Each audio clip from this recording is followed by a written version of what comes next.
any black guy can get them at first in their lives. So like this, the most mesquite black guy can get them. Whoever gets there first. Whoever gets there first. Moolah first? No. Wouldn't happen. What happened to Moolah? He's just probably just chilling. Good question. Big up Moolah. He's gonna put it up now like, where's Moolah?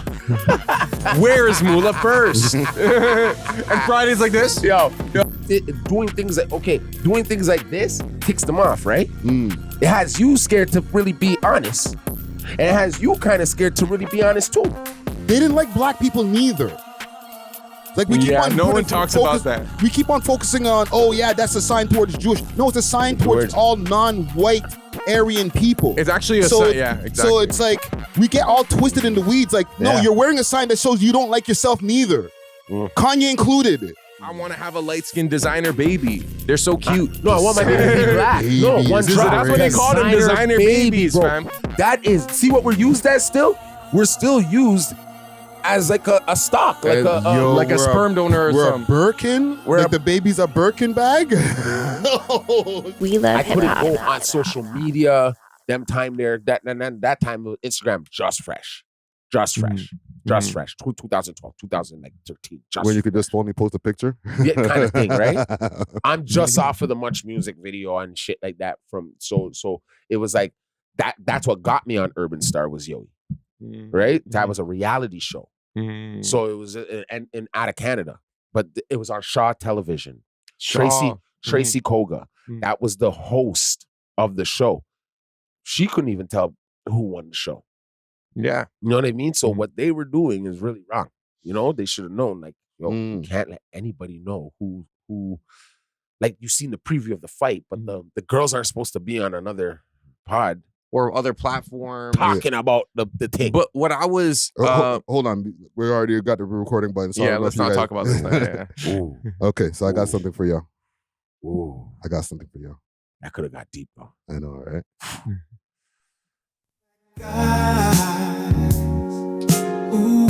Holy. She only dates black guys. Is this a real song? This is not AI. That's AI. That's a sick one. No, that has to be AI. That's AI or real or AI? Honestly, I feel it's AI. I hope it's real because that's kind of lit. But who sings it?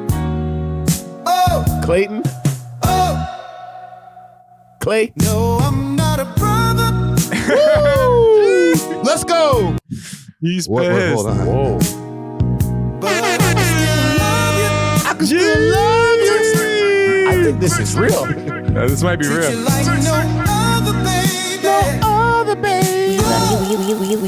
We love hip I'm hop. not going to pretend I'm cool because I'm not. Give your boy a shot. Okay. Whoa. Can we see if this is real? So read this. John B. I was. All right. Clayton Clay Whitmore was a yacht rock artist who defied tradition, challenged societal norms, and won the hearts of listeners with his deeply passionate voice and even more passionate personal life. Born in Austin, Texas in 1947, Clay grew up surrounded by country and blues, but found himself irresistibly drawn to the sounds of Motown and Stax Records. While his upbringing emphasized traditional Southern values, his soul was anything but conventional. In 1973, Clay released his controversial yet undeniably catchy hit single, She Only Dates Black Guys. She only dates black guys. A smooth, funk-infused anthem inspired by his real-life story with Sonia Daly, a black woman he fell for in his early 20s. The song, which blended elements of deep Southern soul and Memphis funk, became a classic despite initial backlash from several radio stations. Okay, you can stop there. I believe it. It's real. This is real, dog. Wow. I might have to use that bar like, I'm not a brother, but I can still love you. That's a bar. That's a bar. Oh man. I don't know if I have any questions. So is she a white girl? No, the girl that he Was a wanted black was girl, a black girl, but she only dates black guys. Oh, okay. It could have been a white girl that only dates black guys too, though. That's what at first I thought. But it says Sonia Daly. Sonia Daly could a be black woman he fell for in his early 20s. Okay, so she only back in the 70s, you know, there wasn't as much interracial mixing and stuff like that.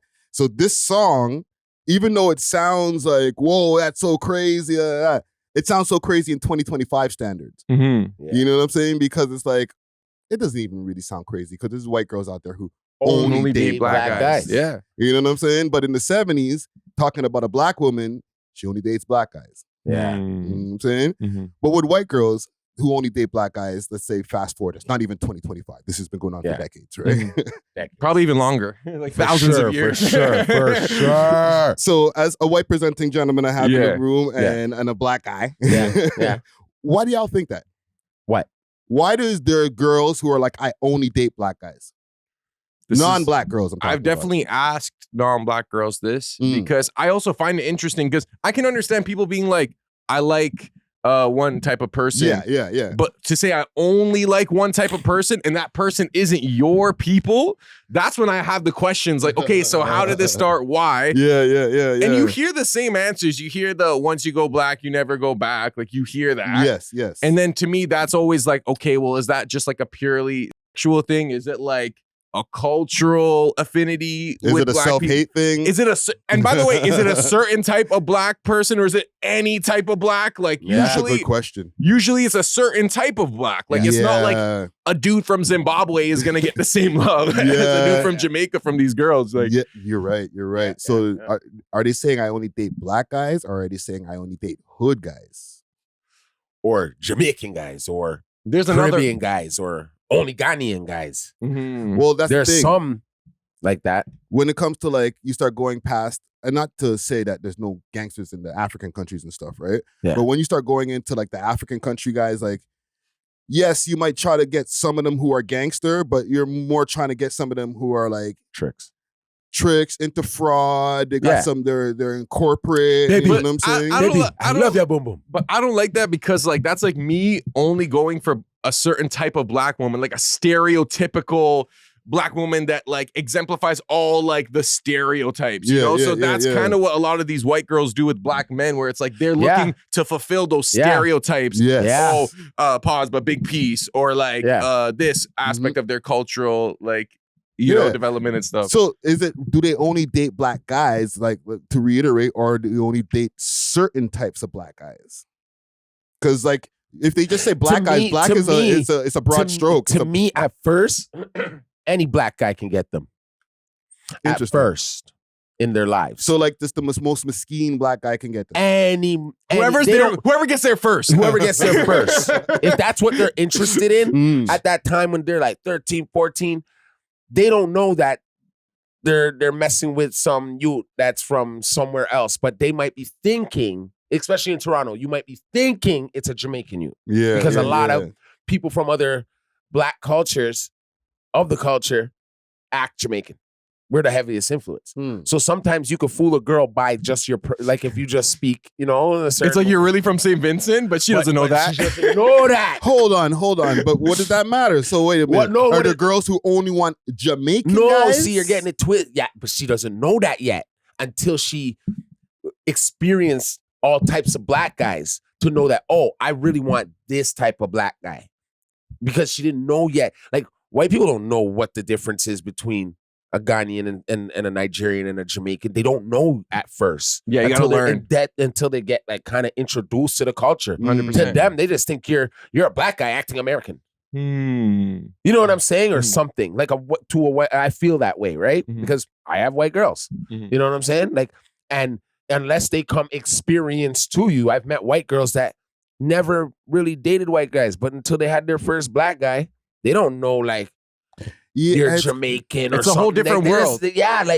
Then until they keep going on in that world, then they know, okay, there's a difference between a Jamaican guy and a Ghanaian guy.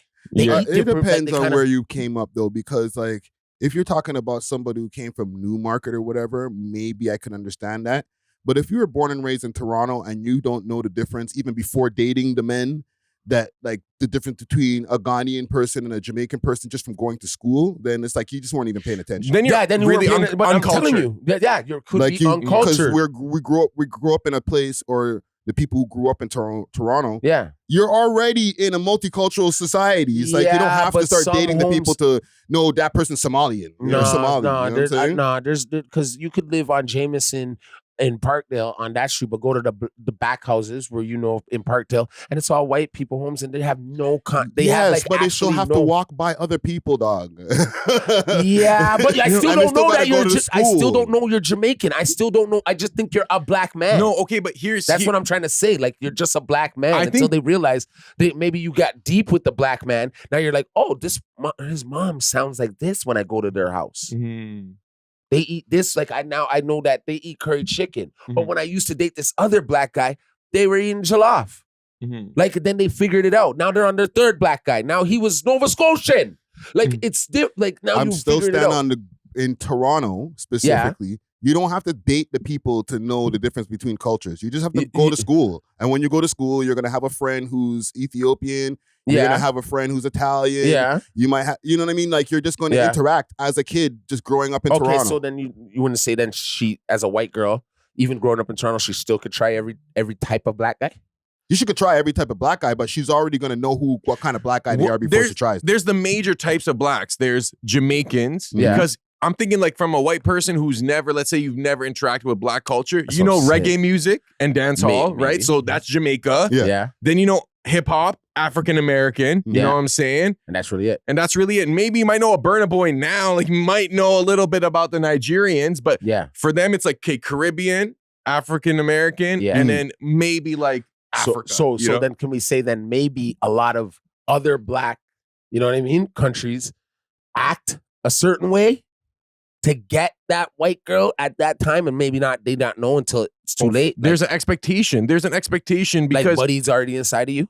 You know what I mean? So you can't deny that like you already had relations with this person. And like there's people out there that lie about where they're from. 100%. And they might just get a tape, like, you know what I mean? Yeah. And then the person finds out you weren't even like that, like you know? Yeah, but they can play it. That's what I feel. It begs the question because a lot of white girls, like they have this image of a black man. So other black dudes who are going for these white girls, they feel like, okay, I gotta kind of participate in this image because she doesn't like me for me. She likes me because I'm black. What does black mean to her? Oh, it means I do X, Y, Z. It means I drive this way. It means I listen to certain music while we're driving. It means I roll up. You know what I'm saying? It means like, But that doesn't necessarily mean that you have to lie about what country you come from. You just have to be, I'm gangster or I'm not gangster. Yes, or you could be like a little more Jamaican than your own. See, you know you're what I'm from saying? a place where you can be proud of, no matter what. So how many times you've met certain girls and maybe the first thing they thought you were They always think I'm Jamaican. Thank you. Right. You could have lied. They're hoping. Or you could tell the truth. Yeah, but then sometimes I've told them I'm Bajan and it's like a letdown to them. So that's what I'm saying. Yeah. So you could have went in there like on some yaman, okay, and you're gone. Yeah, they're not gonna ask. That's what I'm trying to say. That niggas can do to a white girl, and she doesn't know that. Yo, this guy's a Somalian, but he's playing because we come in all shapes, sizes, colors. We all look the same way. It doesn't matter if we're in Toronto. We still look like some people have thought I'm Somalian. So you know what I'm saying? So when these white girls who say they only date black guys, right? What they mean is they only date Jamaican black guys. But they maybe not necessarily, but in Toronto, I feel like usually like that's what they're imagining in their head. But I also feel like the reason why there are a lot of white girls, and it's not to interrupt you, that's for Toronto because we got to think about Montreal now. Outside of Haitians. White girls get with the Haitian guys. Yes. Okay, now continue your saying. And because especially the French aspect of it. Yes, But what I was gonna say, you're right. And their bodies. What I was gonna say is that a lot of these non-black girls have been idolizing these girls who go get light-skinned kids with black men, like these white celebrities, especially the Kardashians. So I feel like there's that aspect of it where it's like survival, maybe it's genetic strength, or maybe it's I want to have a light-skinned designer baby. They're so cute. No, I want my baby to be black. No, one drop. That's what they call them, designer babies, bro. fam. That is, see what we're used as still? We're still used as like a stock, like a sperm donor or we're something. A Birkin? Like the baby's a Birkin bag? Oh, shit. The baby's worth a Birkin. He's a designer baby. See, bro? But I don't think so. Now your kid's not getting made fun of as much at school, I guess. Yeah, because they're black. And the future is kind of going towards that direction. So it's like you're kind of saving your kid by making sure he's a little black. You know what I'm saying? One drop at least. One drop, One more drop. than a drop. Still. So if you were to have a flock of kids, you at least got to have one black kid. Well, listen, look at least one. Look at what's her name, Angelina Jolie, and different. Yeah, but those adopted. But they went and adopted like black kids. Like they could have went and adopted like white kids from like poor white countries. But they adopt the Asian kids too. But I feel like True. I really think with the Kardashians, it's very explicitly where it's like besides Kourtney, I'm pretty sure all of them just date black dudes, mostly athletes, rich athletes. Yeah. And they all have a baby from them. And they get Damn right. more. Even Rob, even the guy had a black kid. You know what I'm saying? With Like China. with Black Black China. China. Like out of all the black women you could get, you got Black China. Designer babies. Designer babies. I've heard that term. No, and the it's melanin. But I feel like some black women also want that too. crazy. The Like melanin. I'll meet some like dark-skinned girls who like I could tell maybe like white guys. Oh, they love them. But I could tell it's almost like a colorist thing where it's like she doesn't want her kid to be like as dark as her. She wants to put them in a better position. And that's a historic thing where it's like, Well, that's even in Jamaica, like during them times, that's how a lot of the women Yeah, were yeah. thinking where it's like, yeah. I want my kid to be well off, so let me mate Light with him up a the bit. master as opposed to like marry, Yeah, you yeah, know? I- That's right, when right. Czar slides right in. Right? Yeah, hey, gal, you want me to give you a bubble? Let me give you a bubble, gal. Yeah, I mommy, got the can't complexion for protection. You know? You know, and the last name, you know? Take Okay, the last so name's crazy. last question, okay, Yeah. before we get to it, because white presenting man. Yeah. Yeah. Approaching black women, how do you do this? Because like That's a the good black question. women who you approach, do you feel sometimes they're fetishizing you because you're a white man, or they just like you because you're you, or because you're swag? You know, this is a good question because some of them I'll be like, okay, they rock with me. Mm. Sometimes I'll be like, I think they just rock with me because of Burrow Sounds. Or Yeah, I yeah. even have the S. It's not even Burrow Sound for me. It's Burrow Sounds. You're trying to get an interview. Yeah. So sometimes it's that. Sometimes I can kind of tell what type of dudes they like by how they present themselves. Mhm. Sometimes it's like, yo, I'm tired of these black men. I want to try a white guy. Like I've heard that Interesting. where it's like, yo, I'm gonna date a white guy because these White black girls- dudes ain't on the, you know, White girls are even saying that now about. about white guys or Yeah, they black- rather date a white guy who are normally dating black guys. I don't know. So you're saying But I that feel like they do that after the fact. Yeah, they've like been after traumatized they've been by us. ran through by Winston By and Rondell. Winston and Rondell and Courtney and all of them on them. Curtis. And then they want you to wife them. Hold on. So you're saying that whole thing about once you go black, you never go back? They went back? They go back. Hey, I've seen that with girls. I've seen that yo, with girls where they they go do back. go back. They go back, bro. It might not be a high percentage of Yeah, yeah, return, yeah. but there is a return, you know? But I feel you did your job then as a white guy or a black guy Mhm. if you can make them go back. Really? You did your job. Isn't that not doing your job? Because it's kind of like, yo, you didn't. No, I feel You you didn't did show your out. job. You traumatized them so much that stick they with they, your people. but they gotta go back. But in Different terms, ancestors. Yeah, yeah. in terms of approaching You know what I black mean? women, like I'll just be myself, fam. Like I don't want to seem like I'm trying to be cool. I don't want to, and I feel like there is an expectation. You know how there's an expectation for black dudes to have big dicks? Mm. There's expectations for white dudes to have money and trick. Mm. You know what I'm saying? Like, Unless you're there is- you're one of the hood man them like No, because like, I look at you and you're a guy who actually black girls like you and Yeah. you Sometimes, talk yeah. to them. yeah. You know what I'm saying? But like I feel like it's a different. You have different obstacles than like one. If me or Dusty were to approach a black girl, like it's already one of you know, it's a black guy. Like Yeah. you know what I'm Yeah, saying? but- Like you just mentioned, they might expect you to have money. You're not a rich guy. I'm not, but they do expect me to spend more than their black counterparts. You know what I'm saying? Where it's like they would expect better treatment. They probably expect me to be nicer, funnier, maybe not Interesting. funnier, but like you know what I'm saying? Yeah, More yeah, like yeah, on less of a vibe. You know what I'm Yeah, saying? yeah. So they expect that. No, it's interesting, man. We'll leave this for another day.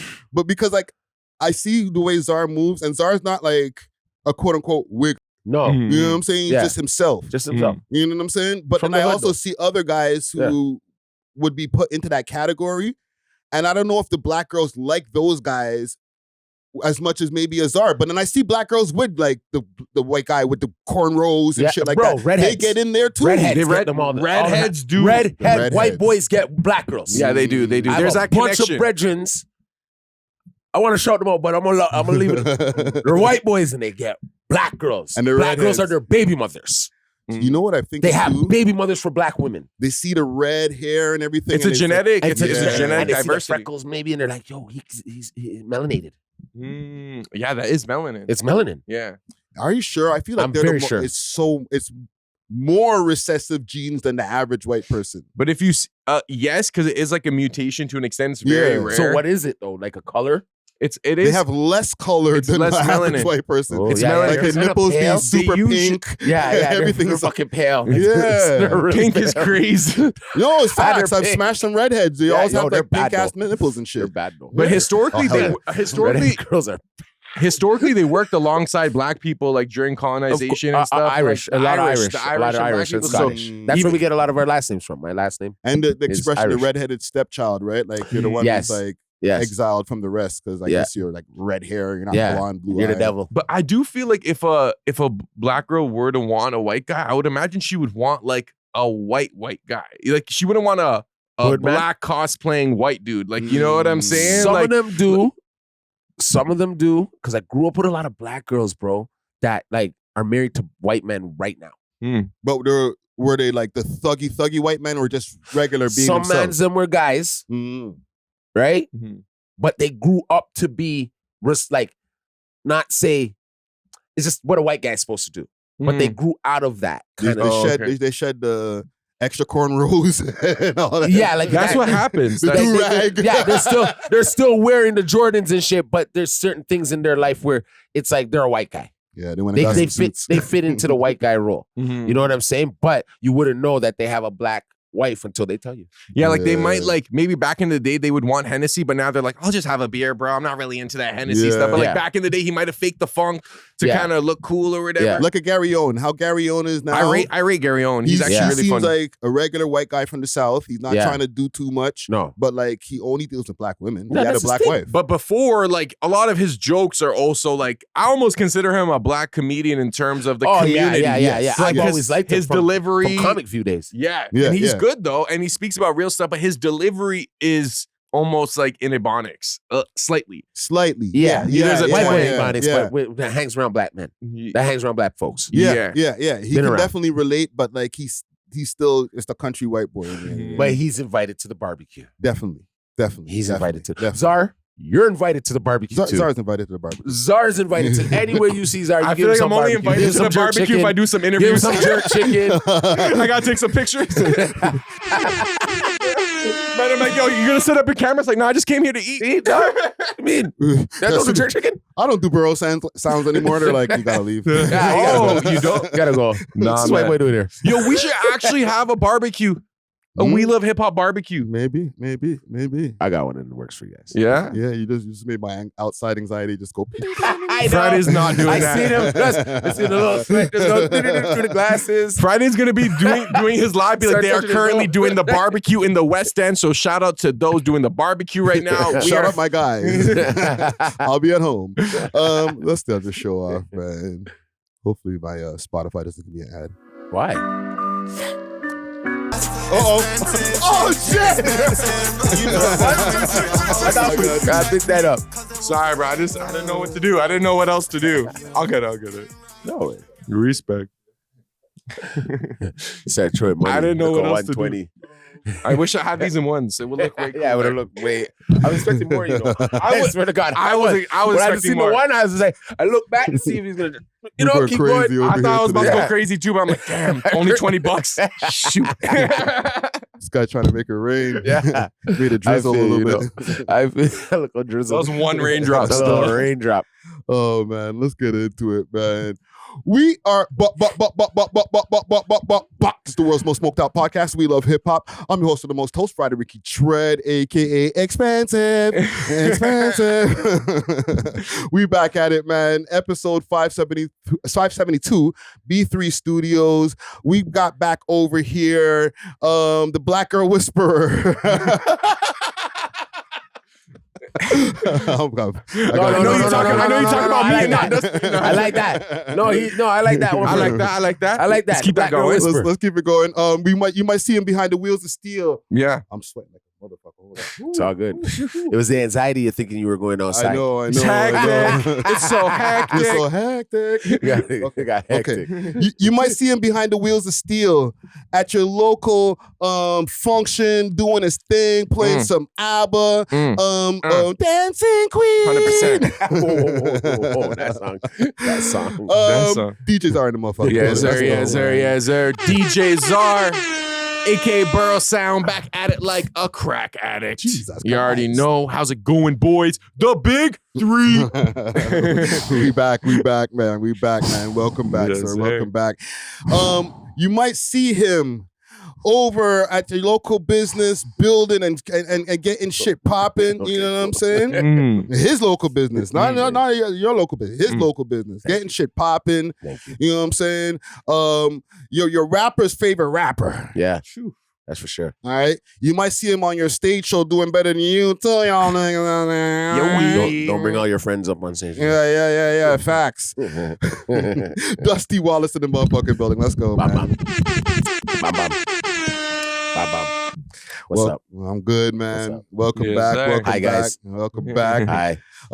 Okay, before we get into it, let's salute the sponsors. We got a lot of news stories to get into today, too, man. I don't know if y'all see the list over here. There's bare things to get into. Oh my man. gosh, Bare we're list. here for hours. No. We'll be good. We'll get to it. Play. Before we get into anything, though, let's salute the sponsors. I want to start off with giving a big salute to Can-A-Cans.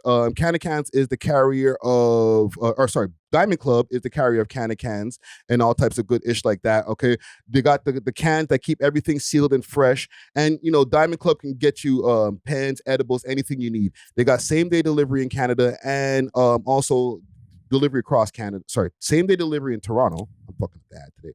And delivery across Canada. All right. Make sure to hit them up on their Instagram page. That's Can-A-Cans_Canada1. Or you can find them on the Diamond Club page, Diamond Club _Ontario. You could use that one right there. Let me find something here for Pink Kush Factory here. Pink Kush Factory. Let me just find something because I want to give a salute to them too. They just yeah. Okay. So salute to Pink Kush Factory. Pink Kush Factory. I can read this too if you want. Yeah. Holla. Okay, Pink Factory Canada. At Pink Kush Factory, we are driven by a passion for crafting vibrant juice blends that ignite your senses. Our diverse flavors, from timeless classics to bold, exotic creations, are meticulously designed to deliver a burst of refreshment with every sip. Jeez. Pink Kush Factory is more than just a juice manufacturer. We're a lifestyle brand committed to inspiring wellness and vitality. Complementing our juices, our chic apparel line lets you #stay elevated with effortless style. Experience the ultimate blend of flavor and fashion with Pink Kush Factory. Yeah. Okay, yeah. And make sure to hit them up on their Instagram page. That's Pink Kush Factory 11. Okay, they just got a new Instagram page. And Kush is spelled KXSH. Okay, so Pink Kush Factory 11. All right, not the other pages. Last but not least, I want to give a salute to Only Loud. All right, Only Loud got some fire blends of their own, as well as a bunch of different legacy blends under their umbrella. They got same day delivery in Toronto and same day delivery in Ottawa. Make sure also delivery across Canada as well. Make sure to hit them up on their Instagram page. That's Only Loud Canada. You could also find them on Snapchat, onlyloud.ca. Let them know that the We Love Hip Hop boys sent you. They might give you a nice discount. You know what I mean? All right, so we got all of that out of the way. How y'all been, man? How's y'all week been before we get into our stuff, man? Let's start with you, Zara. How's your week been, man? It's been good. I linked up with your close boy Gutsy the other day and Vegas. Yeah. We were. I said my close boy. You're not. That's crazy. Dog. That's crazy. He hanging out with them boys there, man. Don't get me started, dog. I know they gonna see this. And that Dusty's gonna be on our ass now. No, Yo, man. big up Vegas. No, and big up Snoopy. Vegas. For sure. We were looking through the GTA Flow footage, the auditions and stuff. So yeah, we're starting to compile the episode and start figuring out how to film the next part because we really are gonna make like another reality show, pretty much like an American Idol in the city. Yeah, so let the people know what GTA Flow is before continuing, because a lot of people who are watching might not even know what that is yet. Yeah, so GTA Flow is a show that Snoopy started that I am working on with DJ Las Vegas as well as Crown Vision. I think Prince Beats. Okay, shut up. Visuals by Crown, Bobby. So like we have like a little team, and yeah, so it's like American Idol. You go, we had 3 judges. We had Snoopy, Honcho Hoodlum, and It's Baby Shay. You were supposed to be a judge, low key. I was. That was the day you interviewed Hoodlum too, and he went from the interview to Fusion. Yeah. So I was like, maybe Friday's gonna be on it. And yeah, so I'm like the host. I'm like a Ryan Seacrest. Okay, great. Yeah. Interesting. Great. Yeah. So Dope, yeah, man, dope. we have all our people selected. I think we are still doing video submissions. So if you do want to be a part of the show and you think you have what it takes, DM me or Snoopy with your video. And yeah, man, just And it's not only limited to rappers; it's limited singers. Anything could be in it. Singers, juggle? rappers. Can you juggle? No, it has to be like a vocalist. Okay, cool. Yeah, because the challenges and stuff are all music based. Okay, cool. Yeah. Cool. So it's kind of like a hustle and flow type of thing. Essentially. Yeah. Your rhythm and flow. Yeah, Rhythm and flow. Rhythm and flow. Hustle and flow, something else, a lot. Okay. That's dope. Yeah. And I seen you got some interviews popping up before we get to you, Dusty. I see I seen you pop up with some pictures. The Hood Babies interview on the way. Yeah. I seen the interview with some of the Shanties from the show. Norma Jean, I just interviewed her. Good. You're working. busy, bro. I'm trying to you're stay working. busy. I'm trying to You're keep up working. with you, bro. I'm trying to keep up with you. I just Good. I don't know. You know what I realized? Like, and I think you talk about this too. Like sometimes the algorithm just doesn't hit. Like sometimes you'll post something that you would have posted before and you don't get any views. So I'm kind of like in this weird position where I'm trying to figure out what type of YouTube content to make. And honestly, the interviews, it's helpful from like an archive perspective. It's like, okay, like this is who this person was in this year. Yeah. It's more for the Instagram reels though. So I'm trying to figure out the YouTube stuff. Because sometimes I'll post like little clips and they don't do well. And I'm like, why? But still got to keep going. Still got to keep working, you know? Push. Yeah, the algorithm can be tricky sometimes, man. Trust me. And what about you, Dusty? What you been up to, man? Just building, man. Just building. I don't want to really. It's nothing too much to me right now. Yeah. But there's a lot. You know what I mean? But I'm just building. I'm about to start some content too, right? When it comes to the world that I'm in now, right? So that's what I'll be bringing to the network, obviously. But yeah, I'm just cooling, man. Just taking it easy, staying healthy, and count my money. Okay. Count my money. Yeah, man. And you know, you just mentioned staying healthy. We'll get into our first story right here. Actually, before we get into our first story, I also want to make a quick announcement. Currency show. The Currency show is going down. Yes, remember. You're hosting May that? 11th. Yes, I'll be hosting that show. Great job. Yeah, we over there. We over there. Okay, we over there. All right, it's going to be over there at the Phoenix. The Phoenix is 710 Sherburne Street. It's May 11th, Sunday, May 11th. Currency is going to be in town with band 747 or the 747 band. Fendi P, Primo Rice, Young Deji, Super Dave, J Exodus, Focus the Truth, Raw, Spinny, and Christian. Oh, I know Christian. Okay. Christian. On the Wheels of Steel, DJ Law, and hosted by your boy Friday Ricky Dread. All right. Big salute to Clockwork Entertainment. If y'all want to get some tickets or get more info, hit up currency420tours.com or you can email bookings@clockworkmusic.com. All right. This is gonna be a great show. Yeah. Remember, this is Wheezy's. Yeah. You know what I mean? There's a little wait. And a live band? Yeah.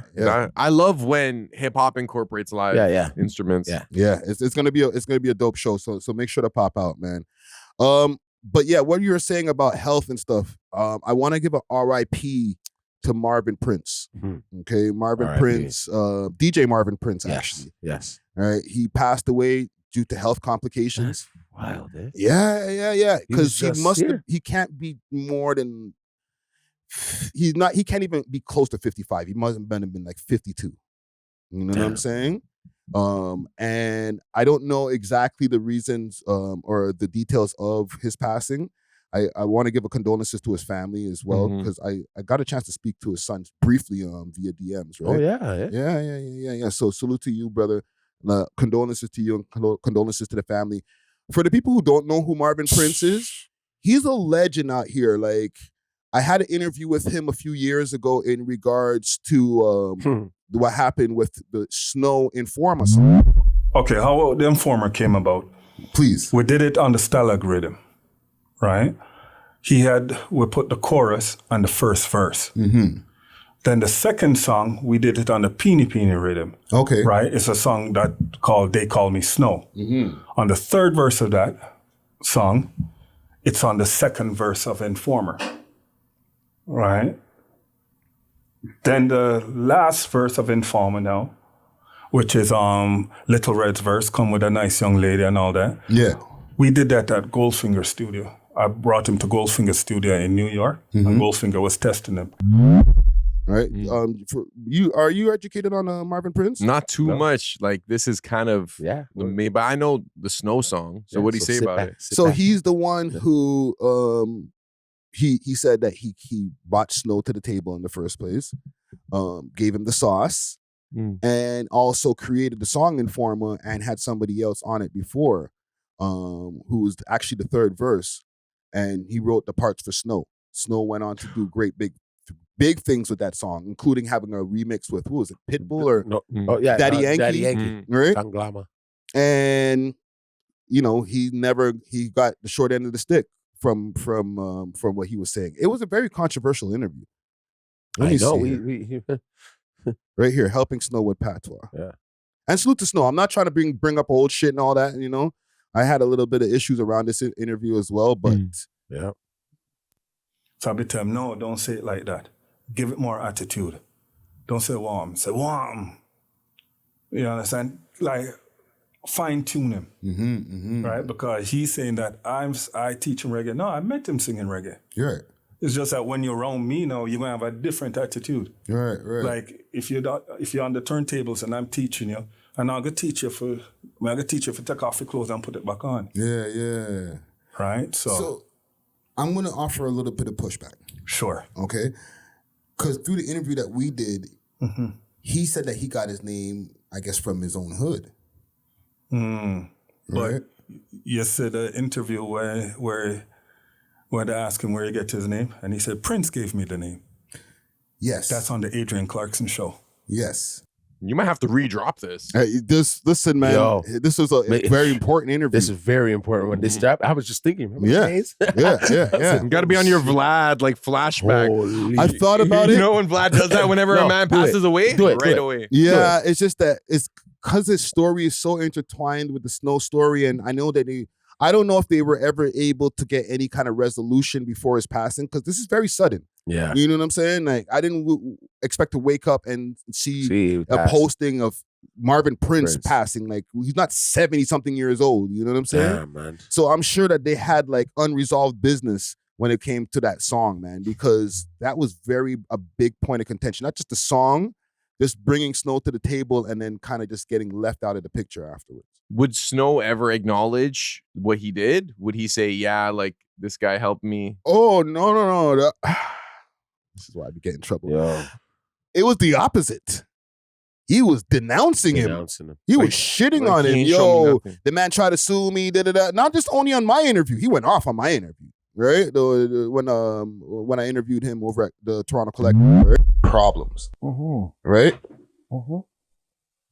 Marvin Prince sued you for publishing and writing for Informer and other songs. Yeah. What was the story behind that? And what happened with that? Like, he's claiming that he gave you the style, but we've just had a whole conversation here, brother, where I'm the one who got him into hip hop, reggae. Yeah. He was in his house, brought up with his mother and father. Most hip hop people are brought up with just their mother in housing. So he was brought up hip hop, boom, boom, boom, scratching. He said, just put it, I'm going to say one thing. You can look it up. If he said he taught me, right?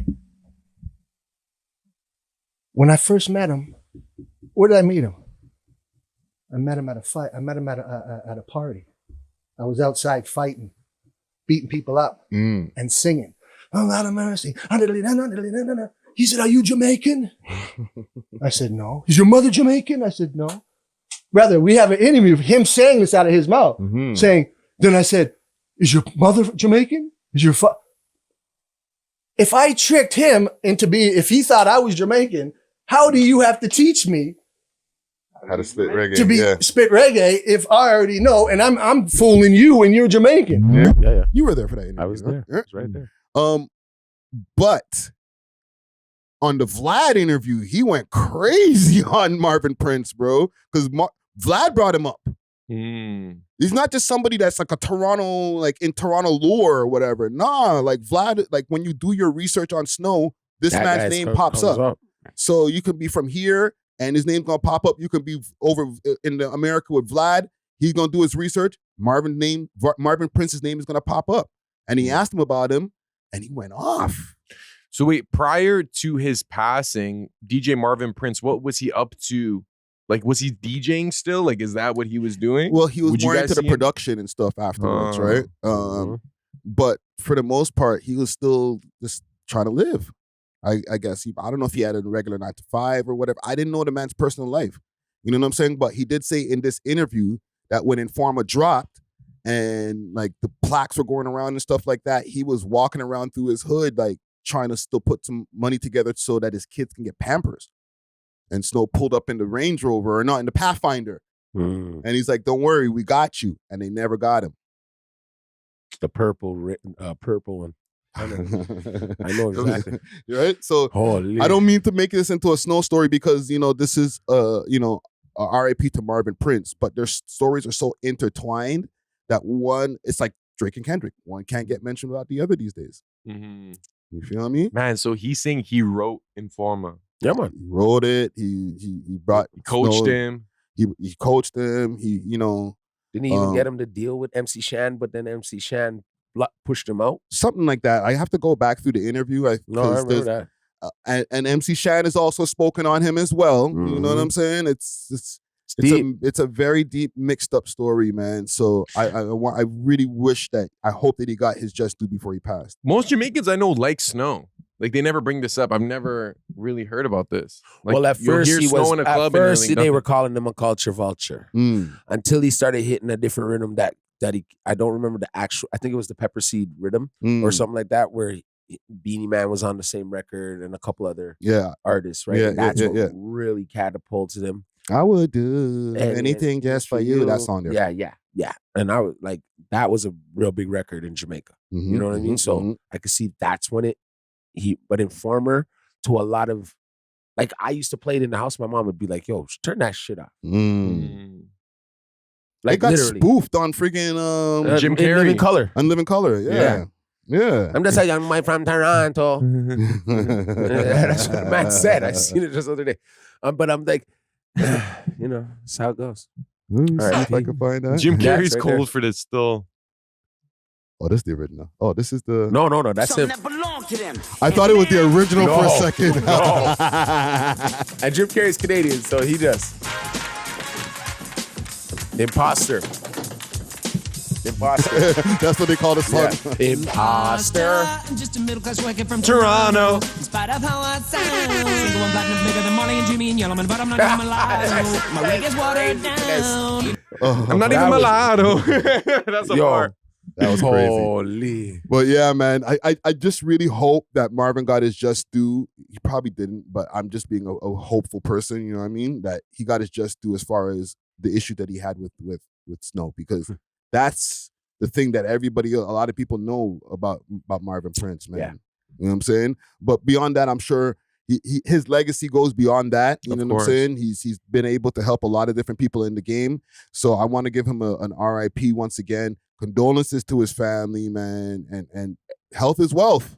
You got to make sure to pay attention to your health, everybody, man. You know what I'm saying? You're not at our age yet, but start doing it now. I think about it. Because what I'm seeing is, like, a lot of these people around your guys' ages, like, and I'm only not too far from your guys' ages. So I'm like, man, if I don't start now, it's not like I'm just going to make it to 70. I feel like back in the day, that was the expectation where it's like, if you just do everything, your health problems will start around 70, 60, 70, you know? But I'm seeing it start at 30, 40, 50 for some people, you know? Yes, there's a lot of people who are in their late 40s and their 50s who have passed away over the last few years. And it's like, we got them. And it's preventable stuff. Yes. Shoot, man. So, yeah, man, R.I.P. Marvin Prince, man. To get to some more later topics, did y'all get a chance to see or most of it, or at least any of this Brandon Buckingham? Seen all. Yes, it was Wassa's. Discover Cans, where quality meets innovation. With over 24 premium strains, each carefully sealed in our signature cans for maximum freshness. We're redefining the cannabis experience. Trusted Canada-wide for consistency and reliability. We deliver the product you deserve. Elevate your expectations and explore the difference with CannaCans. You can find CannaCans on Instagram at CannaCans_Canada, or you can find them on the Diamond Club page, Diamond Club_Ontario. Make sure to use the code WeLoveHipHop on the way out and get yourself a little discount. Salute to the sponsors. Cheer! I watched every minute of it. It was great. Yo, do you see the views on this right now? Yeah, Crazy. 700K in one day. Pretty interesting though with the 709. timing. It was when I last checked. It was like 709 something. Right now, it's probably at like a little bit over 600,000. I can't even spell This it. No, has it's to at be like 7. almost a year old.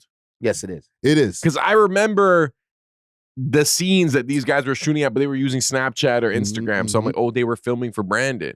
This is when they were shooting the music video for the collabo song that With the one Casper- side. Yes. Yeah. Yes. No ad libs, as the song was called. Mm.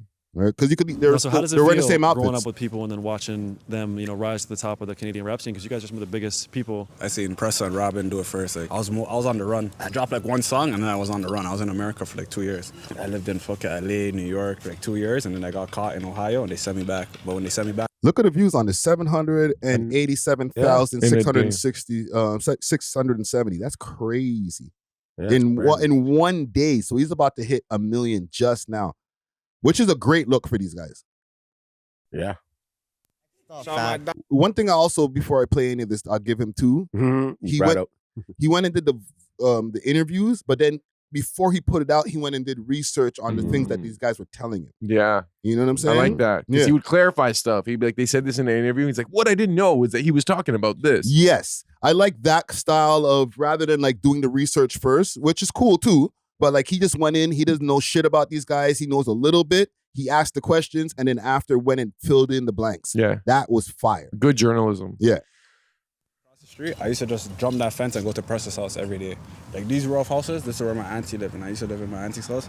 I used to just come across the street, jump this fence, and go to Pressa's house. Yeah, no, this is my dog too. This is one of the dogs. From long time back. Way back. Smugglers, you know what I mean? They made music videos. If you go reach the smugglers, they have like Pressa and shit in the music video when he's like probably like 4 years old. And 4 years old, you already know. The Smugglers are a legendary hip-hop duo from Jane and Finch who helped pioneer street rap in Canada during the late 90s and early 2000s. The group consists of Sticky Green and his cousin who we are currently speaking to named Benny Black. One out for the smugglers, man. Sticky Green. Sticky. This will put me in my first music video. First music video when they riding bikes. What's that song called? 4/5 Dumping. 4/5 Dumping. Guess who's back with that 4/5 Dumping. Guess who's coming with that 4/5 Oh, that's a little Pressa. But yeah, man. And they spoke to Casper and those guys. They went to Alexander Park. Casper got the plaques out and shit. Oh, Bare okay, plaques. Did this. Yeah. This was good though. I can't lie. K Money is entertaining. Like when he's on camera and he's talking to the camera, he kind of knows how to play it up a little bit. He does. He knows does what to say. He does, especially from back in the days to now. Like, gotta remember, I have the first K Money interview back in the days, and he was not even close to as animated as you know, the way he talks more coherent and stuff now. Like before, he was like more reserved and shit. Now he's like talks to the camera. You know what I'm saying? But this is a great look. Really good look for the city. Yeah, I would say. Yeah. What else, y'all? Any other reactions y'all got to this? I mean, I thought the timing was interesting because I don't believe that all these people have the same relationship that they did when they made this video. They do now again. Okay. Full circle. Okay, but they didn't. That's the thing. You see, the timing is weird, but I don't know if Brandon Buckingham even realized the timing. Because he put out the video now that they're cool again. There's a snippet I spoke about on my live stream that YG, Casper TNG, and all them are together on the song again. But this is now post them beefing with Top 5. Because, you know, not to get mixy, but, you know, I'll get mixy. They're beefing. But before, when they were all close together, when the Wasses and the GGs were cool, Top 5 was dissing Casper, or not Casper, K Money. Right? He said that he was a rat, put out quote unquote paperwork on him and stuff like that. And they deaded the relationship, the Wasses and the MG4L guys. There wasn't, or I don't know if it was deaded, but they weren't publicly supporting the man them. They weren't like pushing the songs that they already have out. They weren't like, we got new shit. I'm sure they recorded more, as we can see now. Mm-hmm. So first the snippet came out of YG's new song with the man them, and now this piece of content comes out. So I don't know. The timing is crazy. It's amazing. But does even Brandon know the timing? Wait, so you're saying Maybe. YG and them are cool with Casper and them? Yes, once again. Once again. Right. Which they should be. But that's because they're both not cool with top 5. Yes. Okay. I know. The enemy of my enemy is a friend. now. Oh, man. you This get it looks now. even more kind of. Because, 5 was still locked up them times. Yeah, and they're saying free 5 in this. Yes. But is this before 5 put out the quote-unquote fake paperwork? Yes. Oh, my Yes, goodness. way before. Mm. When 5 came out is when he started causing the No, it was right before he came out. He put out the little I'll do again quotation marks that I'm making for the people in the listening audience. I'll do the quotation marks because it's still, I don't think it's been substantiated that this is real. You know what I'm saying? K Money obviously denies it. And like, it's just, I don't know. I haven't seen official paperwork that looks like that. No. You know what I'm saying? But like, again, this is before any of that shit happened, before Top 5 tried to drop a bomb on this whole shit, and before he even came home. Right? So now this is out, and it kind of lines back up with them being cool again. It's coincidence? But you know what that means, though? That means that Top 5 has the power to unite people. If he has the power to divide people in this way, where it's like, because imagine they were all just one big camp. I know that's like kind of hard to imagine, but it didn't seem too far off in this that would video. have been, no, you just made that, put that idea in my head, and I'm like, whoa, that would have been amazing. They would have been the biggest rap crew in Canada. No, because they've all collaborated. It's not like Casper and Top 5 don't have a huge song together. Freeze. What? All I ever wanted was to freeze. So if they kept that intact, and the relationship that the GGs and BFR had, and everybody came together, oh shit, man. They could take over not just Canada, but maybe like American hip hop too, like as like a collective, like, yo, these are 8 dudes or like 6 dudes, or it would be what, 6? Like if you really counted the main acts. And all of them get amazing amounts of attention. So it's like, yo, we can compete view-wise with any of like the American rappers out there, or, you know, UK rappers. But they're all divided or partially together.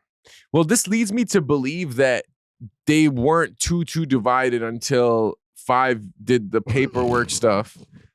Guy dropped a grenade. No, like, because they're all chilling together. You know what I'm saying? Yeah. Pressa and YG and these guys. So it's like, it seems like they probably would have been down to like make money together. You know what I'm saying? That's Imagine a they good idea. toured. Imagine they toured. Yeah, they should have. Oh my God. It's good business. It's good business. But at the same time, like, I feel like 5 is more trying to be at the top, number one. He's not trying to necessarily, it's almost like he's more in competition mode. So he saw K Money and he's like, okay, let me, step into this and like let my presence be known. Whereas if he was more thinking on like a growth type of vibe, then it might have been different. Yeah, no, you're right, because like when you really think about it, like it's cool that they've linked back up, because like I said, off of that snippet that I heard from the YG song, okay, you got a new song coming out with Casper and them. I guess everything's good now. You know what I'm saying? And then boom, this video dropped. So I'm like, and I'm sure, and they've been reposting it. So they co-sign it. So they're cool with the association with one another. Yes, it's not like, don't get this off the screen. I don't know about this. I think someone stopped this from coming out for a while. From when it happened, from when the paperwork came out, that got irked. Possibly. And then now it's out because you say they're friends, right? Everybody good together, right? Maybe they hollered at Brandon and said, bro, I don't know if you want to, we can't put this out yet, and he understood. Yeah. He's like, when you guys are ready, pull the trigger. Yeah. And they pulled the trigger because they're good now. Let's make some guap. Yeah. And I'll also give a salute to Brandon Buckingham, because him going to these different places, he's gone to places and gotten shot at, actually shot and all different things, you know what I'm saying? And he didn't bring that kind of energy to over here. No. Like he didn't have these guys, like they did say a couple of oppy things here and there. Yeah. but they weren't like going to people's grave sites and digging them up and all that on some Weird YBC dual shit. You know what I'm saying? Yeah. Because it's not like he would have told him no. He would have just filmed the content. He'd be like, let's go. Yeah. Who's this? You know, he'd be like, who's this guy? Yeah, and Toronto can get really, really oppy and negative. So like for the Mandem also to not show that, I got to give some credit to the Mandem too, because they could have took it and went way left with it. Yeah, they just said Brandon's not on your block. That means your block's not hot. You know what I mean? Yeah, that's it. That's all they were saying. Yeah, and I felt that. That's competition. That's just friendly. Yeah. You think a part 2 is on the way? Where would he go now? You can go to Rexdale. You got to reach the east. I feel like you got to go somewhere in the east. Yeah. Where's he gonna go to? In the east. Go to G-Way. Go to Malvern. Which G-Way though? No, but who's he gonna connect North, with? Central, Like, South? is he gonna connect with Sav? He'd have to. He has to go Right? to Malvern and connect with those guys. Right? have And to, now, okay, like you understand. He has to connect with someone. That would right? probably be the best. I'm trying to think of other options in the east that'll like give you both like a big name as well as like the video you want. If he's go to Rexdale, he's gonna get down with Haji Basto. That'd be good, like what Reed did. You know, Mula first.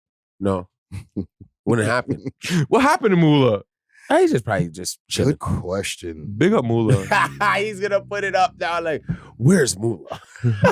Where's Mula first? And Friday's like this. Yo, I know. And then now you're gonna see his. Now Mula's just gonna pop out with some pop up on the table. Where am I? I never left. I never. They asked me where I am. They asked me where I am. I've been here the whole time. I'm a god. No, you asked that question, and I thought about that same question the other day. You know what I'm saying? Where have I been? I've been here, B. No, he posts on his Max Win Way of Life channel or his Instagram page. But like as far as like everything that's happened with all of the arrest and all of that crazy shit being on the news, since that died down, he's kind of been quiet because I think he might have to just deal with his legal issues. Like he does have legal issues. Oh yeah. You know what I'm saying? No matter how much show that he's giving us for the camera, like you still have to buckle down, talk to your lawyer, go appear at some court dates. Like you don't want to actually go to jail. Shoes. Yeah. You don't want to actually go to jail after all of the antics. Because it's one thing to be like antics, but then after when it's like, okay, these are real charges. Oh man, it's not TV land. It's not Instagram charges. It's not Instagram charges. It's not your Rogers bill. Yeah. So yeah, man. I guess when he comes back, maybe there's other hoods that he can go to. But I'll give him once again a salute to Brandon Buckingham. Good job on this. You know what I'm saying? You know. Make your waps out the back door. I want him to K-Slime. Go to Pickering. PKM. Yeah. Go see those guys, right? I want to see him spin around the back door? Yeah. I want to see him spin around the block with those guys. Yeah, you never know. You never know. He definitely could. Yeah. Dig up the ops with him. Content. But yeah, man. Salute to and the Wassas and G4L. Mm-hmm. Speaking on top 5 as well, he's made his move to Spain. The way you say that. This is the biggest like break in the simulation I've ever seen in my life. So he got the call from Ye. He went up to Spain to go see him. And now Ye is like, this is my favorite guy. You know what I'm saying? Like he promised him that he's gonna be able, or I don't know if you want to call it a promise, but he said he can perform at his Korea show. Well, that's major. But do you think people in Korea will know top 5 now? I don't know, man. From the antics and the live stream and like now that do Kanye's you with see him. a bunch of Koreans being like, I'm a stepper? No, let's be real. I want it to be that way. I would love for it to be that way. Korea's kind of far, bro. I don't know what if part of Korea are we going to? South or North? They got to go to South Korea. They're not allowed to do North. They're not allowed to do nothing in the North. Right? But I'll play the clip here. Okay. 31st. Well, I mean, we was talking about dropping this. The performance? Yeah. That's crazy. That is crazy. Why you looking pregnant? Why not? That's a hustler right there. You know what I'm saying? Can I open for you? Hey. Yeah, he's hustling, man. Listen, what did the Jay-Z and a lot of people say were closed mouths don't get fed? You know what I'm saying? So if the man's talking about, yo, I'm doing a show in Korea on the 31st, yo, can I open for you? If you don't say it, the only thing he can say is no. This is a lesson what I can teach anybody in the game right now. Okay? When you get that call from one of these guys, can you get there? That is the whole thing. To me, when I see this, it's when he got that call. Yeah. Can you get there? Will you go? Because there's one thing, can you get there? Because you can maybe afford the trip. Will you take the trip? Yes, that's what I'm saying. You know what I'm saying? You got to take the trip, but it's the fact of the person calling you. That's why now he's that guy's friend. Like, you get what I'm trying to say? Like, you didn't have to ask me for nothing. Nothing. That is the most important thing to these kind of guys, I believe. That if I called you, hey, can you come here? And you could be like, yo, I'll be there in flipping 15 hours. Hold on, let me take a shower. Boom. Now I'm in Pearson. I'm there. Yeah. Now I'm fully shaking your hand like, yo, what's up?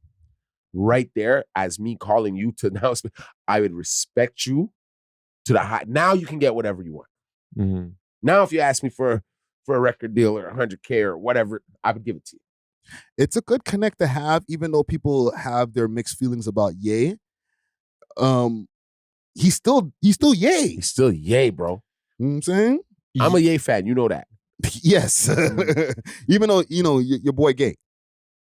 Yeah, and he's a racist too. But at the end of the day, that's a lot of people. Gay racist? Gay racist. That's a lot of people. Gay racist Grammy Award winning producers. Rappers slash fashion. I think Kanye is the only one of one. He's one of one. He did. But yo, he's a hybrid. Yo, I have a question. Okay, so Kanye gifted Top 5 a chain. What? Oh, that sounded weird. And I'm not gonna say what type of chain because I want this video to be monetized. Yeah. But we know what it has to do with. And his close friend, Drake, Jewish. His lawyer, Gary Gill, Jewish. Well, actually, I don't know if he's Jewish for sure. But Gil, that's... could be. I might be assuming. Maybe he's no. That'd be messed if he's not. Yeah, true. But do you feel like, okay, obviously the closeness and like him appearing with Kanye is a good look and the visibility increase. But do you think the acceptance of a chain which represents racist ideology was a good move? It does? Does it? Yes, it does. I'm not talking about the Hindu I'm just side. gonna ask. I just asked. It does for real? It Have does. you guys looked that up, like where the actual symbolism comes from? Well, it's a Hindu symbol that got flipped. So Thank the you. original Hindu, but I'm pretty sure this is the flipped one that they. Yes. Yeah, I know that it got flipped, but it's still the same symbol. No, it looks different. It's like reversed. They just reversed it. Yeah, so it's like totally the representation flipped. of the symbol when people see it, even when they see the flipped version and they just don't realize the historical thing. Yeah, they think about that Jewish people and bad acts. You know what I'm saying? Yeah. So we can't have people like psychoanalyze like, yo, well, you know, you guys don't know the historical meaning. Like they see this, they see bad. They see, oh, you guys are Holocaust supporters. You know what I'm saying? But the same question you asked, Vlad asked. So Top 5's Jewish friend Drake paid his lawyer fees to beat first degree murder charges and then let Kanye put a chain around his neck. Man. DJ Vlad. But that's a valid like commentary on this because you also have to think about it. Like if you're with Kanye West, you're just a guy from Toronto, you know? You were just in the bin last year. He's trying to put a chain on you that's probably worth maybe 6 figures easy. Yeah. Are you just going to allow it no matter what the chain is? Because you don't know what you're co-signing. When a man puts a chain around your neck, you don't know what you're co-signing with that symbol. He knows what he's co-signing. Does he even though? Does he know about Germany in that time and all that I other don't know. stuff? I've heard him on the stream say, oh, I didn't even know about the H guy until the other day and whatever. I'm like, come on, bro. I don't care how much school you didn't finish, bro. Like, you know about him. You have the internet. And Ye really likes the fact that Top 5 shares a birthday with the H man himself. Well, I don't know if that's true, but that's what Kanye said. Well, here's the thing. Is anybody else in the room wearing it? With respect to 5, salute to 5. But is anybody else in the room? Because it's not just 5 there. There's Sneeko, there's Neon, there's all these other people. He ain't getting them to do it because they probably won't do it. Well, maybe it's because they're kind of still trying to initiate him into the brotherhood, this alternative content creator brotherhood. Sneeko, Neon. I just feel that that might have been the one thing. Like if he did check mark, letting Ye put the chain on his neck might have been an X on the score sheet. Well, I just feel like he had the opportunity to be like, Ye, why do you want me to put this chain which represents this? Like he could have kind of gave him a little bit of like some resistance. Yeah, like some pushback. Be like, yo, why do you want me to put this on like the internet, you know? Well, tell me, what would you? I'm not gonna say anything. I'm just listening. But I have a whole different outlook to it, and like, I don't know. I'm gonna keep it to myself right now, and I'm gonna wait for the future to show you guys I told you so. That's all I'm gonna say. Do you feel like Drake would be offended? See, that's the one thing I wanted to say. Has Drake said anything yet? You guys are all speaking for this one person that has not said anything to his friend. I don't know if Drake spoke to him, but Drake's also been MIA. He's been on the low. He's been on the low. Granted. He hasn't been outside like granted, but I can see. But he's a very subliminal guy, correct? Like if he's gonna show some type of like anger, no, but he hasn't been posting at all. Right? So maybe he's dealing with his regular life, right? But at the end of the day, I don't see this offending Drake. But should it offend Drake? No, and everybody thinks it should. Why? Imagine What have they done for Drake, really, besides be his lawyer and give him bad deals? His mom. But his mom is still with a black man. Has been with a black man. That's her only black son. Well, let's not like undermine. Be real. I'm just seeing it a different way than maybe you guys are seeing. But I feel like the Jewish community probably has done so much more for Drake than we'll ever know. Like things that are just like behind the sscenes that like the connections with what kind of repercussions though? Something they need back? Something now why he's in a legal deal with them and stuff like this over music? What? Tell me. So you're saying what Drake is co-signing this? I'm not saying he's co-signing anything. No one knows what he's co-signing or for what he doesn't like. But everyone has an opinion of Top 5 wearing something that Kanye gave him that maybe Kanye believes that this is what's going to make these people jump out their skin now.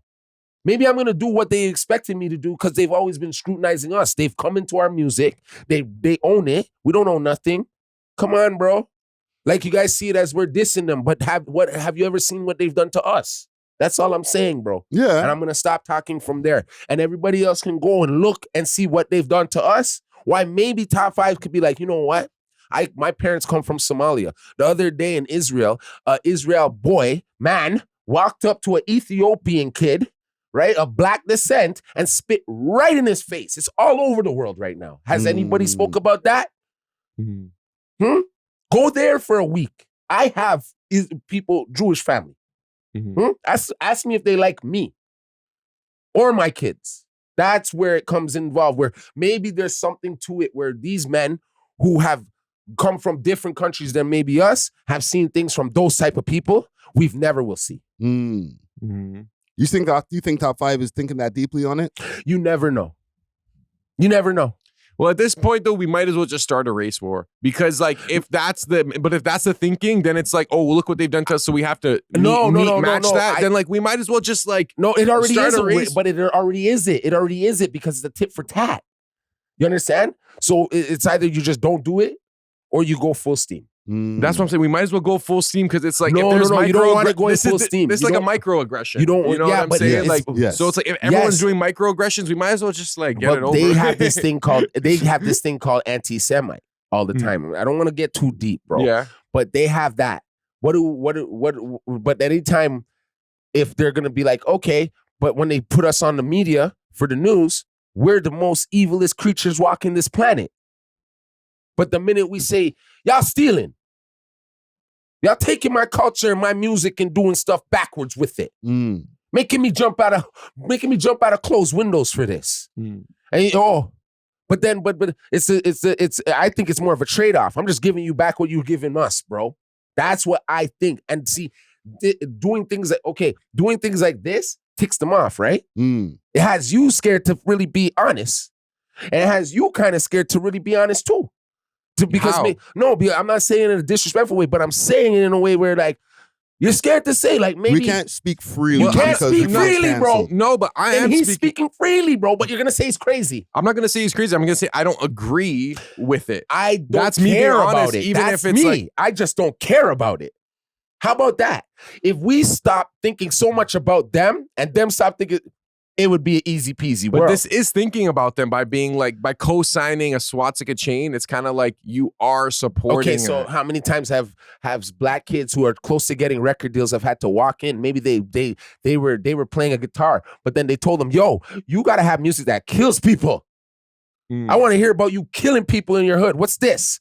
From Mr. Greenspan telling you how rap music that we created should sound. No, I Like, know you what get you're what I'm saying. I know what you're saying. That's the same thing you're He's trying. he's trying to match what they've He's done. matching it. Okay. I'm just being real, bro. Yeah. And that's why I didn't want to come off too like, oh, Dusty's a racist. I'm not a racist. I'm just a realist. Because I have the same things. I go through the same shit. But it's just that he's actually famous. So he could say, hey, man, I got millions too. You can't do that to me. But if I did me and you, right, and him, I don't got millions, man. So they can do whatever the hell they want to me and you. And our word is like at the lowest of low scale. So you worried about him putting on that on this kid from Toronto. And if Drake is gonna care, Drake is looking at Top 5 like, go ahead, go do your thing. But bro, you don't know. I think that's how he's looking at that boy right now. But Go ahead, go do your thing. Chuckled. Because that don't make Drake or break Drake. Because he's going through the same thing with them, I feel. Him being black, right? Maybe he's walked through doors and they didn't know he's half until they find out he's half. And even that, you're still black.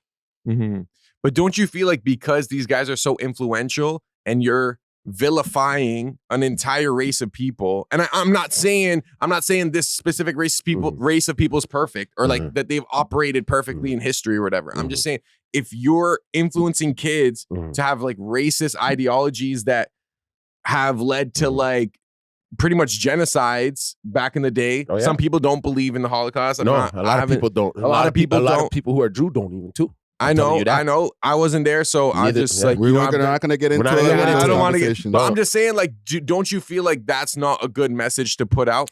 You know what? Because you know what I can say about this. I grew up with white kids that couldn't bring me to their front door, but they were still my friend. Okay, so they were being taught something about me. Nah, I don't. I teach whoever you got to teach what you got to teach because that's maybe how he's gonna stay alive. I'm just gonna be honest then. But it's kind of making like anti-Semitism cool. No, it's not. It is though. Like this like iced out S chain. I feel like, hey man, they make like other things cool too. They make Devil the Egg. They make a lot of things. The Star. They make the things. You know what I mean? They make certain things. I want to ask you one more question before we. Would you wear it? Me? Yes. I'm a realist. You know what? If I was in my bag that day and I have my personal issues and I feel a certain way and I feel I'm being disregarded, I'm going to answer you. Yes. Okay. Yes. I don't care who I'd piss off. Come get me. Because if you've done something to me and I can't, and look, I was with Adidas. I can't, like, you know what I mean? After a while, I'm going to be like, yo, dog, how do I fight back? Because you got to understand, once you wear that, and I don't know if this is going to happen with 5 in the future, hopefully not, that could also hinder his deals? Hinder business opportunities. Right? Like, yeah, I see you wearing that with Kanye, who's already a billionaire. He's good. You're trying to get to the levels where he's even close to the levels where he's at, right? He can't afford to lose deals like maybe how Kanye can. I don't even think he really has to care about that part right now, personally, because he's already going to get the deals. He's more in the light now. I'm just telling you this. They may still not like your black ass, but they still give you a deal. Not after you wearing that chain. I don't know, man. How many? Remember when the Clippers, the coach of the president of the Clippers, the owner of the Clippers was a direct racist? Yeah, against Magic Johnson. And Thank you. How many black players still play? Yeah, Guys, they wanted to stop the game, but they fired him. They fired that. Yeah, but it's still black players still play. Yes, but there's a difference between black players still playing for a racist because we're coming from a deficit and a position of non-power than the people who are quote unquote in power seeing somebody wearing something that has some kind of racist ideology and then giving him a deal after. If we are the ones who are the holders of the deal and we think that you're a racist, guess who's not getting a deal no more? Him. Exactly. But then, but they're racist too. So it doesn't matter. But everybody's racist. But there's a difference between the power and the people having the power and the people who don't hold the power. You know what I'm saying? Them players still got to go take those $100 million deals or whatever to change their lives, no matter how much they know that the owners are racist. You know what, bro? Like I said, if I met Kanye and he's probably like, and I get to speak to him in a certain way and he shows me what was really going on, I probably might just mess with Kanye, bro. Because of the fact that he is independent. He can show you really the way. You know what I'm saying? Yeah. Like maybe he's looking at 5 like, yo, you don't need these people. It just, you know. Maybe he's still telling 5 the real game. Like, here's the Da Vinci Code. You don't need these people. It's like they need you. Mm. They need you, little nigga. So think about it like that, bro. And now let's pick it apart, you know, and see why maybe these guys are doing what they got to do to take back the game, to take back the power. I think Kanye's trying to take back his power and take back the power and try to show young black men how to get some power. It may be a little asinine. I won't lie. It may be a little asinine, but sometimes you got to jump out the gym. I guess. Show them you crazy. Sometimes you got to get crazy with these people, dog. I feel. I just feel like it's just not resulting in Well, we've what been he too wants, scared for too you know what I'm long. saying? I think we've been too scared for too long. They ain't hanging us no more. There ain't no Jim Crow going on like that no more. So why should he shut up? But yo, okay, imagine you're like a random Jewish kid and like your great-grandfather passed away under Nazi Germany. My great-grandfather was beaten to death by a slave master. Okay, what the fuck are you talking about? Am I wearing a whip chain or something? I'm already wearing a chain. The gold chain is the chain of our locks. If I'm wearing a chain that represents your second classness as a human or your oppression, you know what I'm saying? Yeah. Like that's just not nice as humans. Like I wouldn't do that to You someone. wouldn't wear a chain with a black man hanging on. No, it. no, I wouldn't. No. And I would think you're an idiot if you did. Yeah. But I'm saying there's something to it because we've been the ones always being hanged. So the one time this man does this, everybody's offended still. Well, this isn't the so one what if time. I went back and said, every black person go dig up your great-grandfather, great-grandmother, and let's get to work. Here's the thing, though. Come on, guys. Because when people always get it twisted when it comes to this whole the Nazi stuff and all that, it's not just against Jewish people. They didn't like black people neither.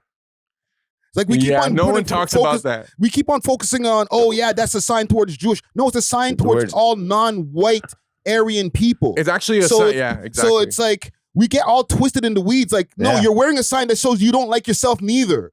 Kanye included. You know what I'm saying? So like we niggas try to get so deep, like he's wearing these chains for a reason. He's showing his own self-hatred. Because the same H guy, he wasn't just only looking at the Jewish people, he was trying to kill black people too. Black people are in the same gas chambers, all that shit too. So when we're all we're still not saying, as long as you're not white, you're gone. So Kanye's not supporting or spitting in the eyes of Jewish people. He's spitting in the eyes of all people. Okay. You know what I'm saying? Okay. Like a lot of y'all got it fucking twisted because the chain doesn't only represent Jewish people. That's why it represents all Aryan non-whites. Yeah, I get that. All the non-whites who are not Aryan people, you gotta die. Yeah. And that's what that chain means. Yeah. That's what that symbol means. Yeah. So it's like we should be offended just as much as the Jewish people. And just us not being offended, this means we ain't educated enough. No, it's just that they already separated us from there. They already separated us from that. We should remember. How could we feel the same as them? Well, if they've already separated us from them, how can we feel the same? We should also remember that. We should remember it then. So they remember slavery and them building the ships? They remember that? Yes. They're the ones who built the ships and put your grandfather and your grandmother on it and got them to Bahamas. Yes, but also if I was a black man in Germany, I ain't gonna be able to live in them times. You're right. And a lot of people, I've read some stories about people in those times. They've had to flee. Exactly. Right? So I should take just as much offense when I see that symbol as the Jewish person. I just think there are better symbols to get your message across. That's all I'm gonna say. Like if you're anti-establishment, if you're against exploitation of black people, if you're against the historical oppression, I don't think that's there's better his case. symbols. He dates white women. Like I don't really think he's pro-black. Like in that case, let's be real. Right? He's pro him. I've been saying this over and over for every pod. Yeah. Kanye ain't trying to save nobody except for himself. Like it's not even that deep. It's just pure It's shock never value. that deep. It's just for him to get more attention. Guess what's out right now? Donda 2. Mm-hmm. That's what I said to you guys last week, though. Yes. But the thing is, anytime that he's trying to get all this attention, whether it's like through offending people or whatever, or through his tweets or whatever, it's because he has a product. It's not because he cares about us. Yeah, but the problem is that he don't care about you, his moms, his family. He don't care about none of those people, bro. Yeah. He cares about him. Yeah. And the quicker that people who worship Kanye or fuck with Kanye realize that, the better off y'all be. Because he ain't trying to lead y'all to no path, bro. No, I don't think that. I would never follow no man. But a lot of people, you be talking about Kanye like as if he's got some kind of savior thing. No. Some ulterior I like what he's doing is right. I like the fact that he ain't no pussy like all y'all, and we come out and say what he wants to say, no, bro. Kanye is a bitch. You think so? Yes. Okay. Tell him that to his face. Tell 5 to tell him that to his face. I bet you none of these guys will have their careers where they want it to be, because he is one of the highest rated artists in the world. Let's be real. He still is. He just made 5 one of the most known artists standing beside him. His notoriety is still going to be there. Yeah. But his records don't sell. Nobody's listening to Kanye like that no more. He's not the top musical artist. Granted, you don't have to listen to him, but the fact of his entertainment makes me still watch him, because I want to see what the hell he's going to say next. And sometimes it does kind of make sense. I don't care what anybody says. Well, Kanye does have valuable things to say, and he also has things that maybe he doesn't understand what he's fully saying. Because even with this, fam, with this, bro, like he has someone like you like co-signing this chain. Okay. You know how many millions of people are like you out there that will be like, yeah, Yo, you know fam, what? You know how many people I seen that day that said the song was lit? Which song? The same song that he was previewing and saying 5 should be on. I went on my block and man's were like, yo, low key, yo, I love this song. And then you know what? I was just in my mind like, I never said nothing because I'm on a certain platform. But I heard them and I was like, whoa. Well, and these are mans that are influential around where I'm from. And they said they fuck with it. So mans are just fascists now? Like mans are just support? No, it's like the first. I just going to a H bad man. place, I don't know. bro. I don't think people understand what they're co-signing. That's what I think. I don't care. I don't think a lot of people care anymore. I think a lot of people are fed up with just anything not being fair. Everything is offensive. Everything is this. Everybody's in their feelings. I think that's what it has to stop being. Maybe if someone was to just look at that and just be like, man, I don't even care. Me seeing 5 with it, I didn't really care. No, none of us actually care. Like, it's not going to keep us up at night, but like from like a cultural, and I hope like, it doesn't make ideological. our friendships. No, I bro. hope you guys aren't feeling like, oh, Dusty now is part of flipping. We're allowed Hitler's to have gang. disagreements. Like, That's the lightest I have Jewish thing. kids. Bro, at the end of the day, Mhm. I know certain things that maybe you guys don't know because you don't live in a Jew like with around them like that. So when I hear certain things they say about my people, bro, I don't give a damn what this guy has to say about them, to tell you the truth. Okay. Right? I can understand I have that. great white friends, but they're not them. I have great white friends. Like my best of friend is white. Okay? My woman is white. But at the end of the day, if they're wrong, bro. If I'm wrong, I'm wrong. But I can't take everything they say to me to offense because there's certain stereotypes that are true sometimes. You know what I'm saying? That we actually play out. And it's like, it's so disgusting to me, but sometimes we play it out. Okay? And what they're doing sometimes is playing it out. Okay? But it's the fact is that they have more power, so we look like we're being beggars. We look like we're starving. We look, right? But really, we're fighting for something that's really ours, bro. Entertainment is him. These black men, this is what we do. But we don't have no fucking tangible grasp on it because who owns it? But you're going to tell me how to make it. Now I do one little thing, you're mad. I say one little thing about y'all, you get mad. But you want me to talk about my people and kill them all the time. And you make money off of me. No, I know what you mean. Like, I just don't know what they mean. Yeah. So I can't see anything anybody else means if they're trying to say, oh, Kanye is this and that. Nah, dog. Have you stepped out of your box and had to say one time anything out of hand to them? But they'll make sure they say it to you. I think the difference With is 10 of them behind them. I think yeah, get out. The difference is they do it. This is a very direct. Sneaky. They do it sneaky. Yeah, they do it sneaky. That's literally what I was about to say. We're doing it in your face. But it's the same thing. Yeah, is what that's you're a different. Yeah, but it's the same thing. But we're different, bro. It's different, but at the same time, like this, you're talking about all people from a certain like ethnicity or whatever, or race or whatever. Like, you know what I'm saying? Like, this symbol doesn't apply to like, oh, only the ones who run the world. This is like the random uncle and aunt that friggin', you know, had their stuff like taken. Like, I know I'm not trying to make them seem like, okay, they have been pure victims in history or whatever. So I'm not going to take it there. But what I will say is that I just think this statement as a whole isn't like conducive to where we're trying to go. And I think it is just meant for like Kanye shock value, maybe to put it on 5 as an extra shock value to Drake, maybe. Like, I don't know. You think it was a diss to Drake a little bit? I think it was a message. I think it would be so then maybe we have to question, shooter. maybe we have to question where Top 5's mind's at.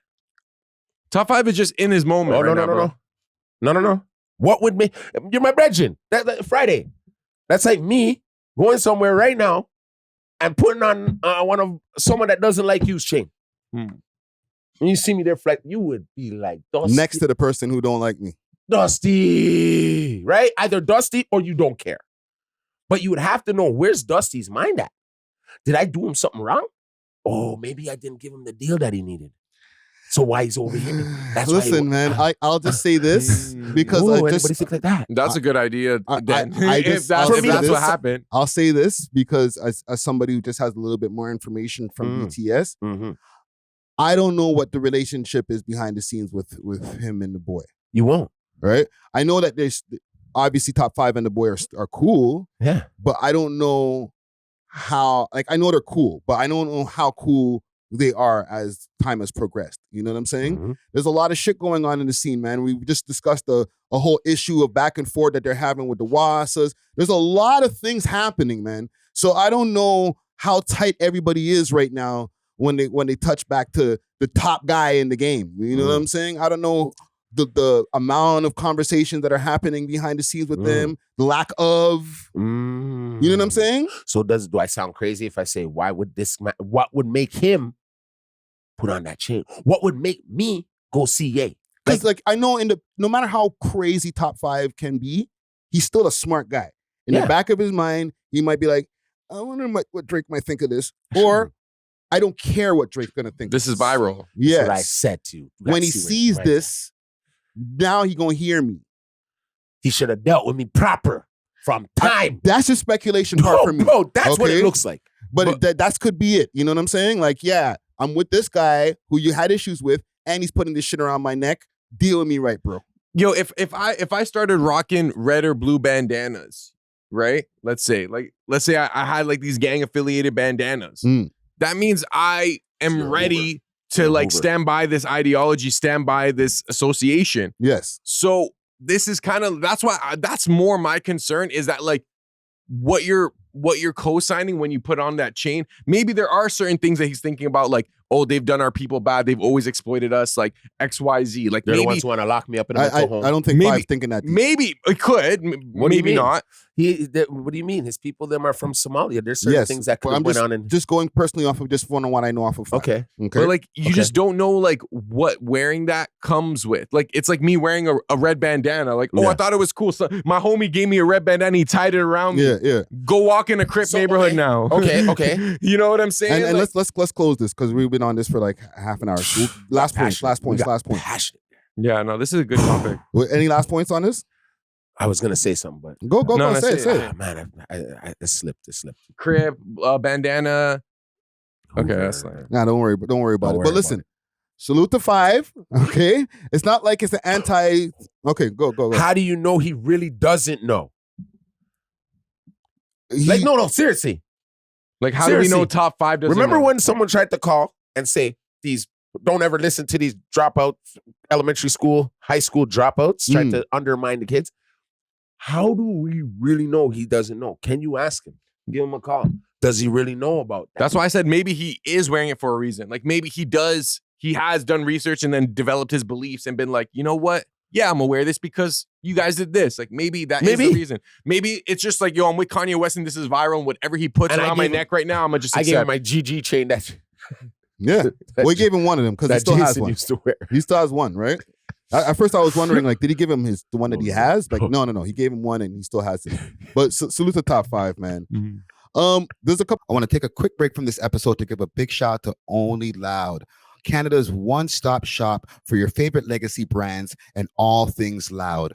Only Loud provides mail order delivery nationwide and same-day delivery to those in the Ottawa area. Check them out at onlyloud.ca or follow them on their socials, Instagram at onlyloudcanada or on Snapchat onlyloud.ca for more exclusive content. Only Loud is not just a product, it's a lifestyle. Big salute to the sponsors. Cheer. A couple of things I would just want to give a quick announcement to or give some love to. Friyie, salute to Friyie. He's got a sold out show that that's been going down. Just to show y'all a little bit of footage from Friyie's show, because I love to give big ups to people who are doing big up Friyie. All right, he's got his tour going on. There's some clips from the tour. Oh shit, Friyie. Yeah, Peppa performed at this. Yep, Hood Baby Peppa opened.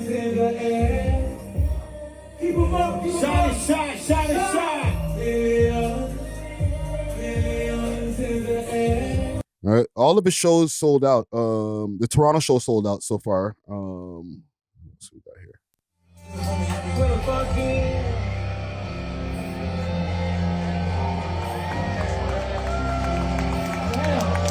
And like you were saying, Hood Baby Peppa is opening for him for one of the shows. Yeah, he was performing. Yeah, right here. Hood Baby Peppa and Friyie lit up the city last night. Right,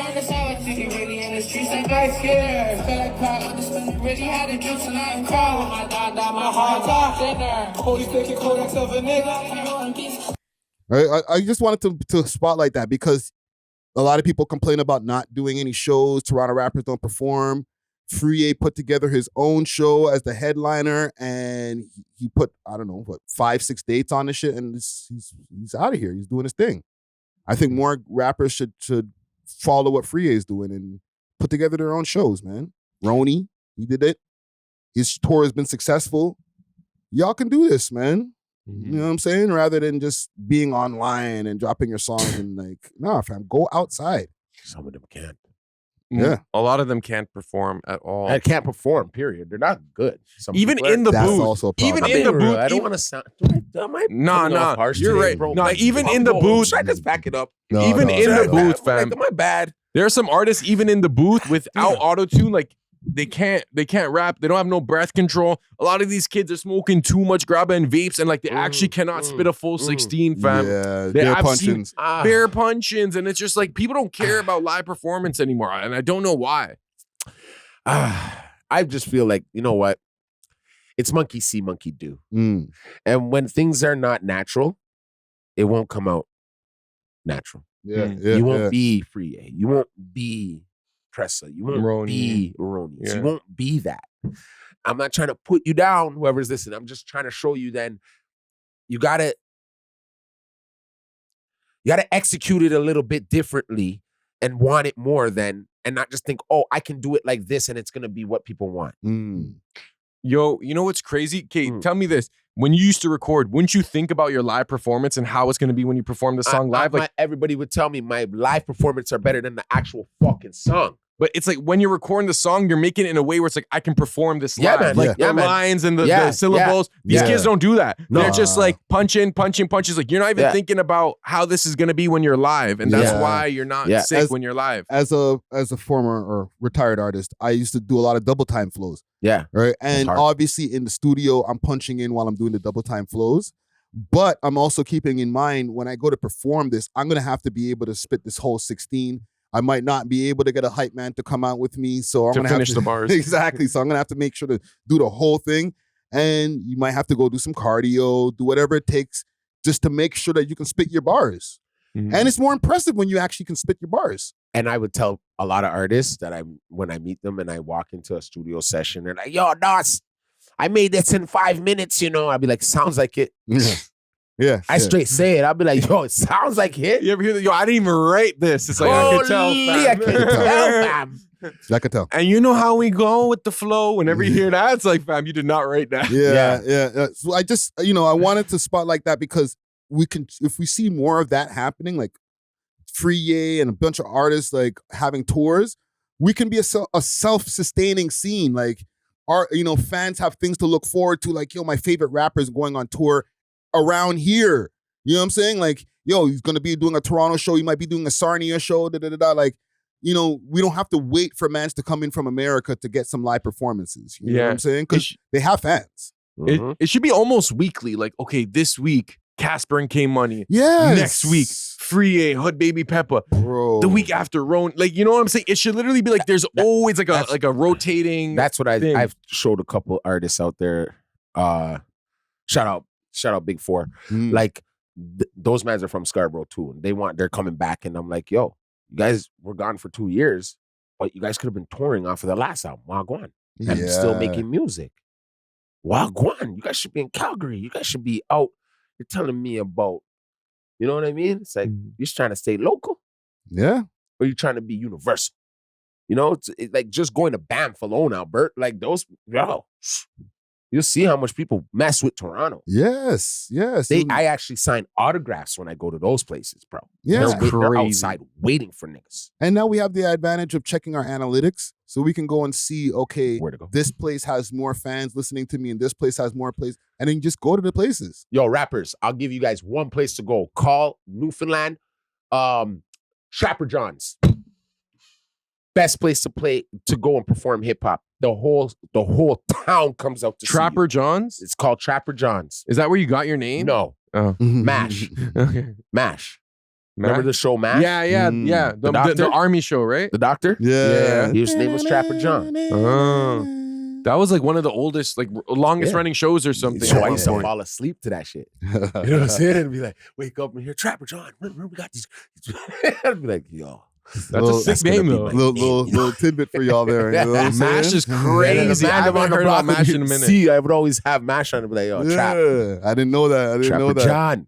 Well, listen, man. Salute to you, Trapper John, and salute to Friyie, man. Yeah. Keeping it Toronto, and you got a hard out at 2:30. Yeah, I'll do this question and then I'll cut. Let's keep going. Casper TNG. We played his song "Expensive" in the beginning of this, right? Song's going crazy. It's trending on YouTube already. It's on course to do just as well, probably better than the song that he dropped with D-Thing. My question to y'all is, why do fans love Casper TNG so much? What is it about him? In my opinion, I think his songwriting is really good, low key. Because if you notice in his songs, the verse and the hook are kind of on the same page in terms of delivery, in terms of like cadence. Yeah. So he is able to like create like a catchy melody and then like ride it out the whole song. He still switches it up, but it's like, you know, that song, you're going to hear that expensive, it's hectic. Like, I think his songwriting, knowing what to say in terms of like, okay, I'm going to keep it street, but I'm going to also not be too street where no one can listen to this or whatever. So I think he's a really good songwriter, good voice. That I would say that's why people like him. What do you think? I heard through the grapevine he's in a writing camp. Really? I could believe that. Yeah. Yeah. Like someone writes for him? No, he helps write for other people. Oh, yeah. He's in a writing camp. 100% I can see that. Yeah. Yeah. Because for the years that, like for what you just mentioned, like his knowledge of melody is crazy. Like knowing what melody would match this beat. You know what I'm saying? The expensive, or the other song that he had there. Computers. Yes. That's great ideas, man. like I wouldn't come up with that idea on that beat. You know what I'm saying? Something?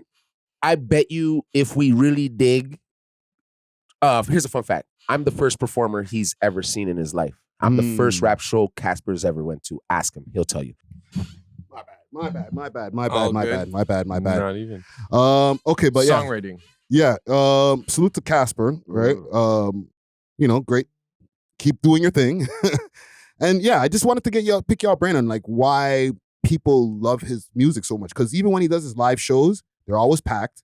He always does numbers. I don't care what people try to say when they say, oh, they could be buying those numbers. What? No matter how much you even add Google ads, you ain't just getting millions of views just like that over everybody else. Yeah, and I also do think that he has a good image for the Toronto scene where it's like, I guess from an imagery perspective, you see Casper, you're like, okay, like, he's been in the streets, maybe he gets bear gal, he's been through that, like, he's in that Toronto marathon kind of vibe where Yeah. when I was talking to Hood Baby Peppa, he's like, Toronto rap, it's like a marathon. It's like longevity. Mhm. You know what I'm saying? And he's been consistent and consistently good for a while. It's not like he delivered good songs and then was trash and then was good. Like, it's just always been good quality. Yeah. Yeah. Yeah, man. Salute to Casper TNG, man. Keep doing your thing, man. And keep your foot on these guys' necks, man. And pull up for your interview too, bro. There's something I always wanted to ask. You know how like older cats, like we don't know of the younger cat. No. The younger cats don't know of the older cats. Mhm. How about a change? Why not the older cats know about some younger cats? For real. Like, I wonder if we were to ask, like Ron Nelson, do you know of Casper? Would he have known? He probably does. I'm just saying. Yeah. I kind of want to tap more into like some older people to see if they would really know Casper. Yeah. Well, listen, this is what We Love Hip Hop is here for, man. You know? For the, the generation gaps. There's people who watch us that are past 45 that I can see in the analytics and stuff. And we are always talking about younger artists and stuff like that. Yeah. And we bring in the older artists. So they get to see the best of both worlds. They get to see it. Yeah. You know what I'm saying? Yeah. So salute to us. I know. Bizarre got a heart out. We'll be right back.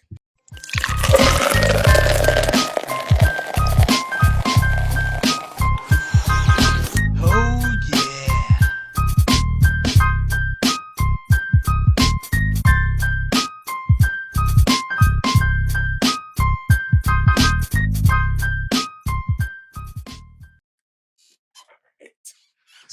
Okay, we back.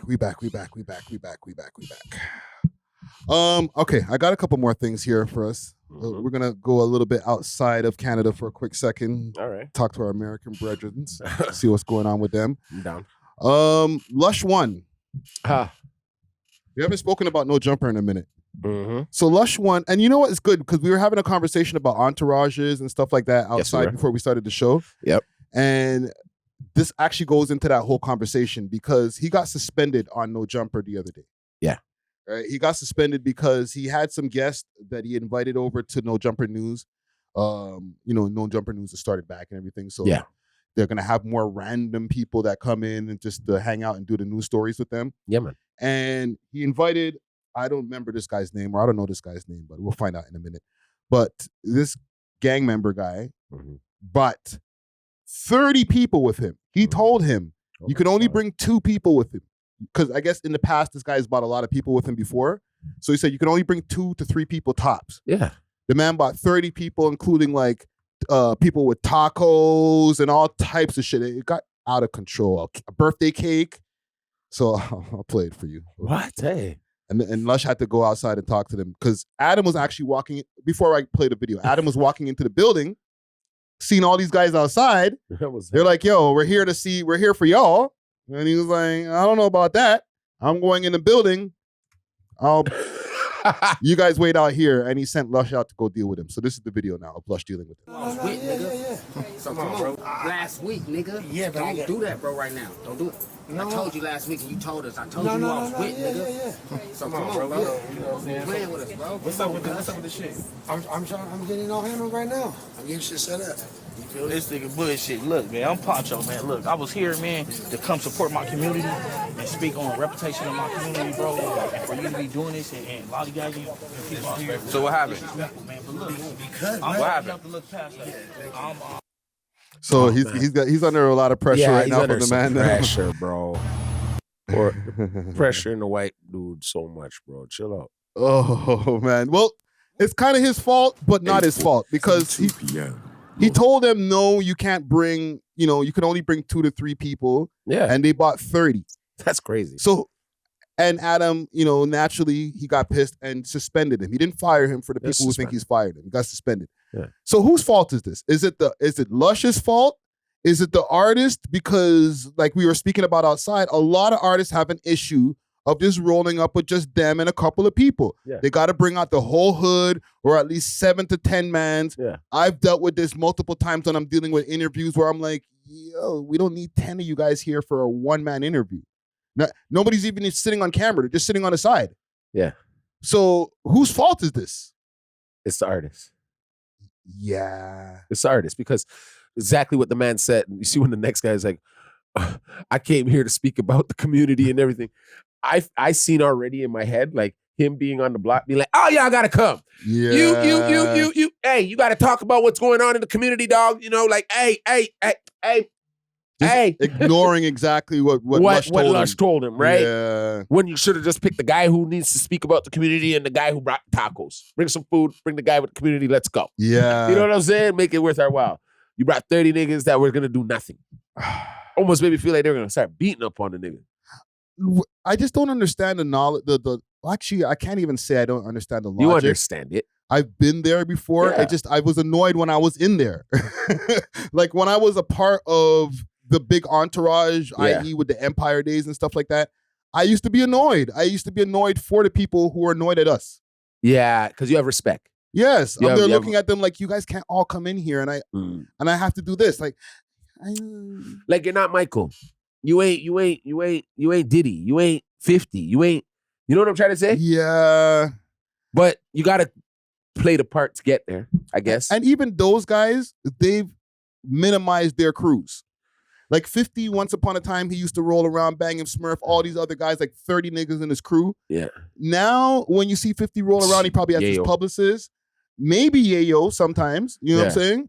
Like if he has to go do like a TV appearance. Oh, yeah. Right? He'll have like 3 people probably with him tops. And one of them will be his publicist, maybe a management person. And a security. Right? That's it. But prior, like let's say when he was 50, just off of the 9 shots or whatever, he probably used to have like 15 guys. Yeah. But as you get older, as you start being more mature in the game, you start realizing you don't need all these niggas there with you to go do an interview, bro. Okay. Do you think that's maybe because they're scared? There's part of it is scared, but I don't know if it's scared in the way of, like, okay, there is part scared of your own life. Yeah. Like somebody might jump you on your way to the interview or whatever, Yeah, or at the interview. But then there's also the security of having all your brethrens around. I think some guys are more afraid to have, or more, not afraid, more nervous to have a one-on-one conversation. They'll show off in front of their friends cooler. Their friend don't have to be on camera. Their friends could be sitting off to the side, right? I'm pointing off to where our couches are over here, right? When they're doing the interview with me, and respectfully to the guys who've done interviews with me, when their friend is there, they could be like, yeah, da da da da da da, and their friend could be like co-signing, ha ha ha ha. It makes them feel more comfortable. You feel me? Then it's the one-on-one conversation. You know what I'm saying? Now you have to be as real as possible. You don't care.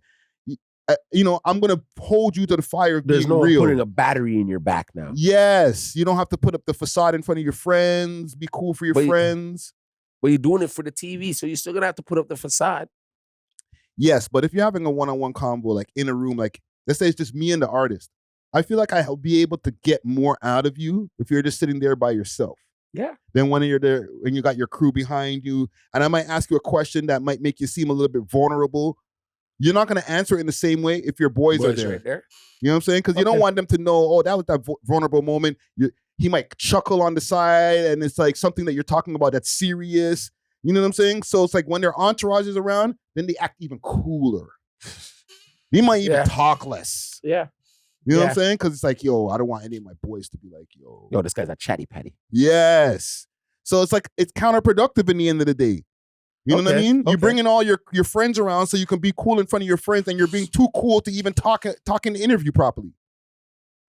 But you're saying bring the 1 or 2 that make you give you that bravado, but not 30. Yes. Bring the people around who you're most comfortable with. Bring who's useful. That too. You know what I'm saying? Like, what are you there for? Like, the guy who bought the cake or whatever, the tacos, maybe you might be useful. You're bringing some food. You can come. Yeah. You know what I'm saying? You're the one who's handling my management and making sure that I'm there on time and everything is in order when I'm there. You need to be there. Yeah. The rest of you guys who are just there smoking blunts and just sitting in the back drinking and talking and keeping your phone on and doing all types of distractive shit to the interview. Yeah. Stay the fuck home. Yeah. I'm speaking like this from my own perspective of the person who interviews people. Keep your friends at home if they have no purpose. Yeah, it makes sense. You know what I'm saying? They can watch the interview on TV. They can watch No Jumper News live. Yep. So the other, like, let's say 25 people that were there out of the 30, they can stay home and watch it live. Very much so. You know what I'm saying? Yeah. So yes, it is the artist's fault, but I don't know. I feel like still Lush has a little bit of responsibility there. Well, what was the responsibility? Because To it's tell like you you not to show know up with 30 people. maybe not even invite that person at all. Because if they have a history and they don't listen, they bring circus acts. Yeah. Just if you already had this issue with this person before, and there's a chance that they might not respect your request the next time around, just don't even invite them. Don't invite them. There's people who I would love to interview. I'm just not even trying to interview them because I know they're gonna come with a bunch of issues and bare people and all that. And I'm like, you know what? Just stay home, bro. Let somebody else interview you. Oh my gosh. You know what I'm saying? Yeah. That's just me at this point now. I don't know what Lush is thinking, and Lush is on thin ice. Thin ice. He's already gotten fired from No Jumper. I know, and brought back. Yes. So but he seems to be the last Mohican right now. He pretty much is, man. So I don't know. Adam might have last thing, if this was 2 years ago, he would have fired him. Yeah. Now in the position that No Jumper is in, with the lack of host and everybody on, with all due respect, the only people they got on camera is Almighty Suspect and Flacco when Flacco decides to go in the office. Go in. Right? Flacco could do his own thing at home. He's doing way better than No Jumper. You know what I'm saying? So he kind of needs Lush. He really needs Lush. Yeah. And like Adam's not even doing videos on No Jumper. He's doing them on his own personal channel. The man's doing reaction videos now. I know. So I don't know, bro. Make He's sure on Vlad. Yeah. Talking about he would wear a wire. I saw that. But salute to Lush, man. Like if you see this, bro, salute Poor to Lush. you, man. I feel bad for you, bro. I can understand what you're going through, bro. Also staying on our American brethrens, Math Hoffa. Oh shoot. He's gone solo. All right. I'll show you a little clip of this interview. He's here. Oh God, I have to skip past the intro. Respectfully, Math.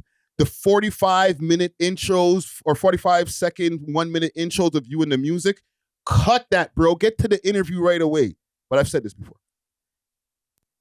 You know, and I was writing a lot in the beginning, but, you know, all my raps, you know, started to sound like I was in jail. You know what I mean? Right. Because It's an I'm interview used with to BG. rapping about, you know, what I'm going through, you know, what I see, what I experience, you know what I'm saying, just my life. And at that time, that's all my life was, you know, jail, visit, you know, this, that, there, you know what I mean? Right. So, you know, I had started finding myself, you know, just... So I'm not even playing the interview for the interview's sakes, even though salute to BG. I just want you to see the setup now.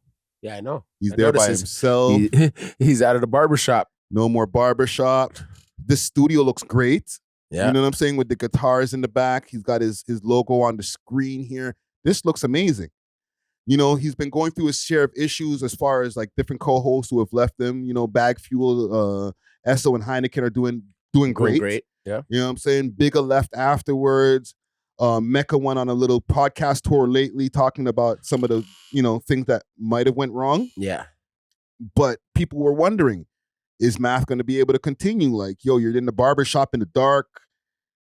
Here he is now. No more barbershop. Yeah. I've been saying, like, I'm sure somebody will lend Math or let Math use their spot to do his podcast, bro.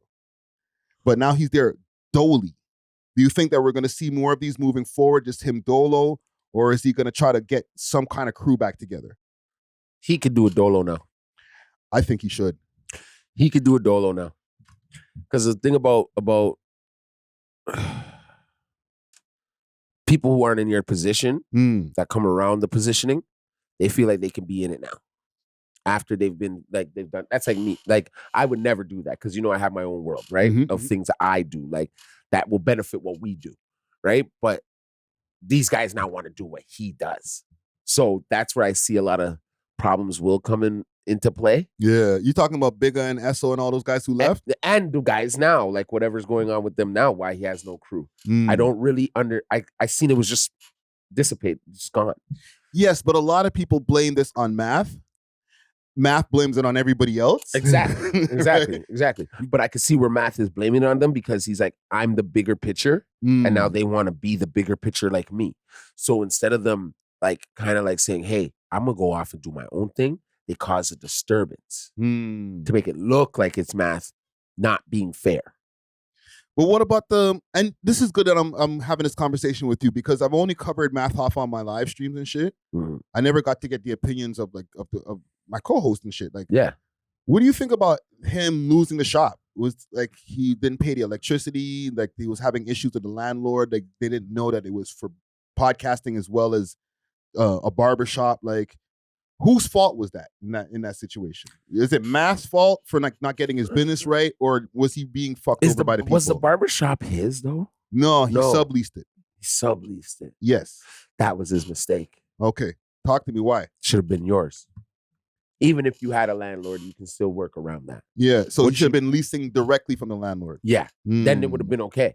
What you do in this, as long as there's not oil spills or whatever, or water or damage or something, it's what you do, right? You could have been in there making content for barbering. Like, they don't have to know. Right. But because maybe he's getting a lot bigger, right?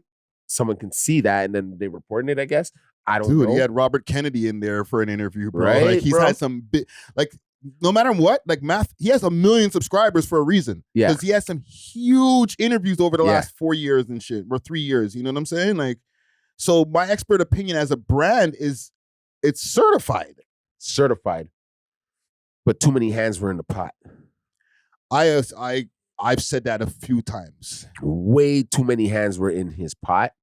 Where I think he was like more excited that in the beginning stages, like, yeah, this is what I get to do. Let me put on some of my people. But the first wave of guys, left. They all left. You know what I mean? Yeah.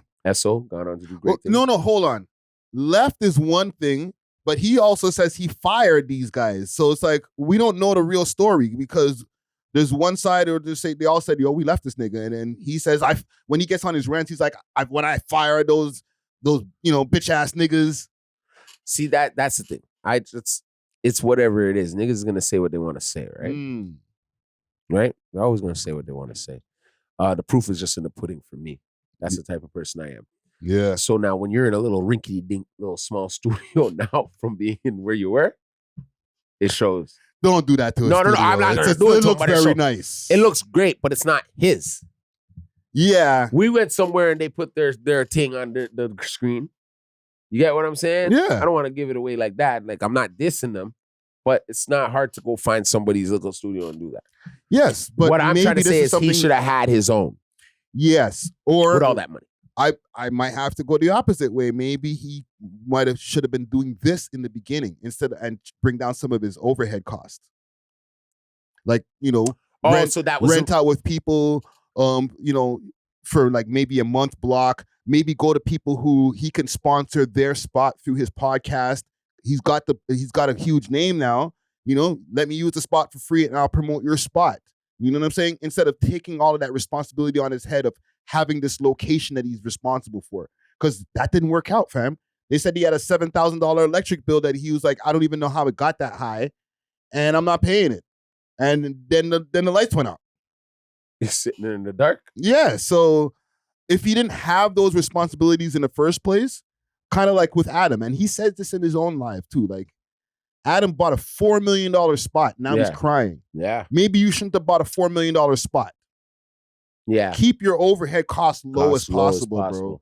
You know what I'm saying? Yeah. If you have to use the name to maybe even get some people to work with, there's nothing wrong with that. Nothing. You know what I'm saying? Nothing. At least you're not now spending like $8K a month or whatever it might cost to have a spot, bro. You know what I'm saying? That means now you're going to have to get millions of views every interview, bro. Yeah. Or you're just not going to be able to pay the bills. Yeah. And wasn't he going through something with a girlfriend? And wasn't he going through like a lawsuit? Something with like his ex-girl beating her up? Something like that. Shit. There's so much math stuff that sometimes I hear come in and out on like Chick Smooth or anything videos. I'm like, it's kind of hard for math to take that word accountability, because the same issue he had with Joe Budden.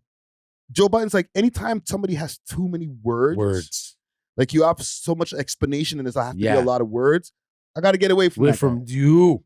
Right? I kind of feel that sentiment. It's like, anytime something happens, he's like, well, you know what happened was, or they just have an excuse. Yeah, it's a deflection. Put it to you and no, nigga, it's you. It's you. Yeah. I'm around a certain person like that every day of my life. And when I get into those situations, the best thing for me to do is ignore them. Facts. Yeah. But yeah, man, I just wanted to get your thoughts on this Math Hoffa thing, man, because Math has been moving around. He's been doing his thing. And I don't know, man. I think that he can make a comeback. Like, he's built enough cachet with that name that, like, he got BG there to do the interview. He better hope Hassan ain't on his head top. So when Hassan's on his head top, things start going down. Yes, but the thing is, Hassan, and quick fast before we get off of this, I think he's trying to not address Math as much or use any of his content because apparently he got him a strike. Yeah. I know about that. All right? Yeah. So, Math plays dirty sometimes too, man. Like, don't use my content or I'll strike you. All right? Especially if you're going to downplay me. Yeah. So relax, Math. Don't strike me. Oh, flip. Okay? I'm sorry. We're just giving our point of view, man. Our expert opinion. Our expert opinion. Exactly, bro. Salute to you, Math Hoffa. I want to ask you a question, man. Yo, what's up, man? Because have you seen some of these videos on YouTube that are not Canadian creators on Canadians?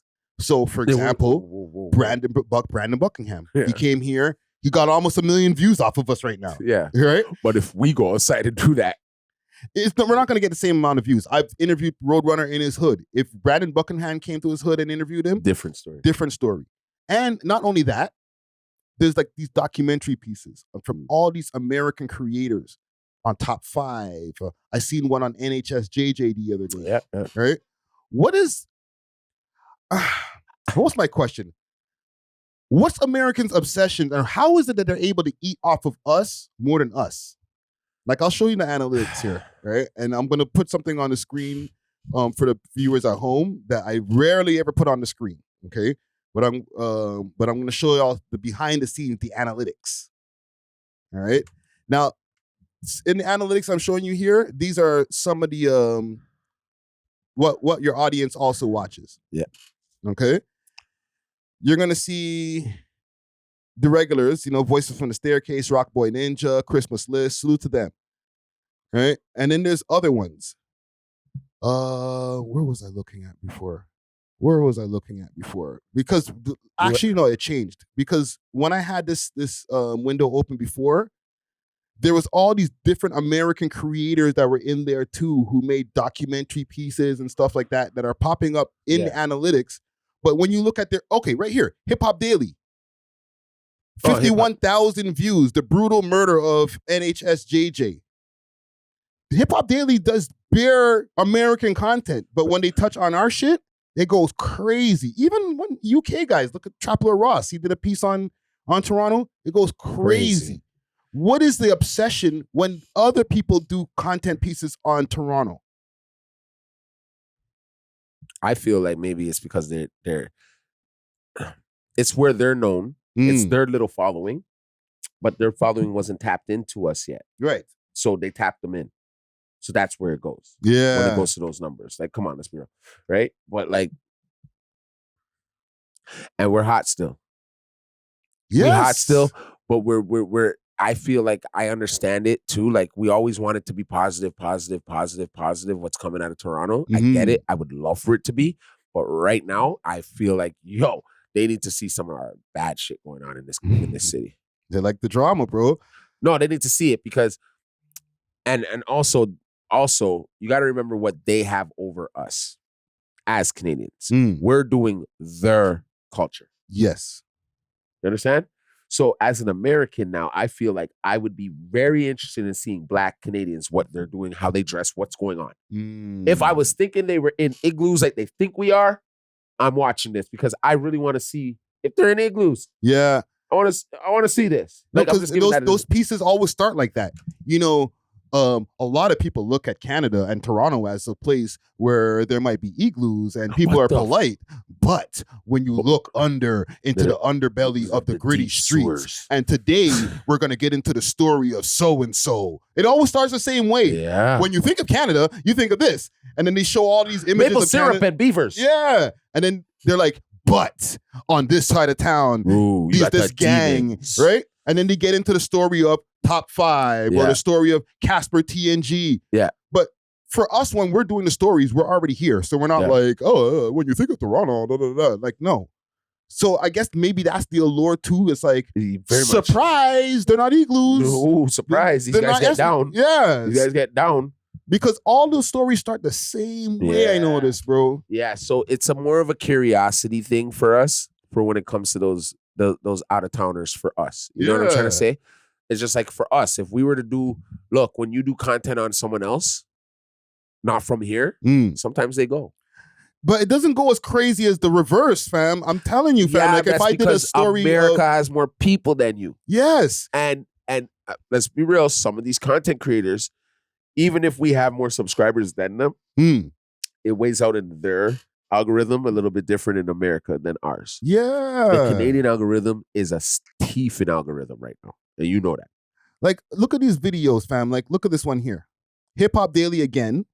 Yeah. 3 years ago, top 5 Drake shooter arrested 5 months after on the run shooting. 785,000 views. It's about to touch 1 million, bro. Yeah, but they're recycling our thing though. Let's just be real. Half the time they get the shit wrong. That's what I'm trying to say. So it's a recycle thing. So we don't even really know if they're finessing the numbers. I think there's a lot of those numbers are real numbers. Okay, bro. even if they're real. Do you feel it's still Toronto mans watching it or Canadians? No, I think it's people outside. Like, look at this, just the same Brandon Buckingham that we started the show off with. Yeah. From the time we started the show to now, an hour and change, almost 2 hours into the show, it's increased from 700 and something thousand. It's already at 805,000. By the time we finish doing the podcast, it might have 1 million views. Huh. So it's like, when they cover us, it's just like, flies to sugar, bro. To shit. You know what I'm saying? Well, we're not shit, but I get what you're saying. In comparison to, like, if I did a story on the deep, the underground, or the, you know, what's really happening in Lil Baby's crew, ain't nobody gonna care, bro. I feel, it's different because we're specialists in Toronto scenes. Yes. When it comes to the YouTube algorithm, but the minute you step out, we don't see the best results. Okay, cool. But now they step out, they see better results. Cool. Absolutely. Cool. But it's because of the results of where they're from. As the podcaster. I'm just being real. Or as the media. Wherever this guy, sometimes the AI, I get it. That's like speaking. We don't see who's speaking, right?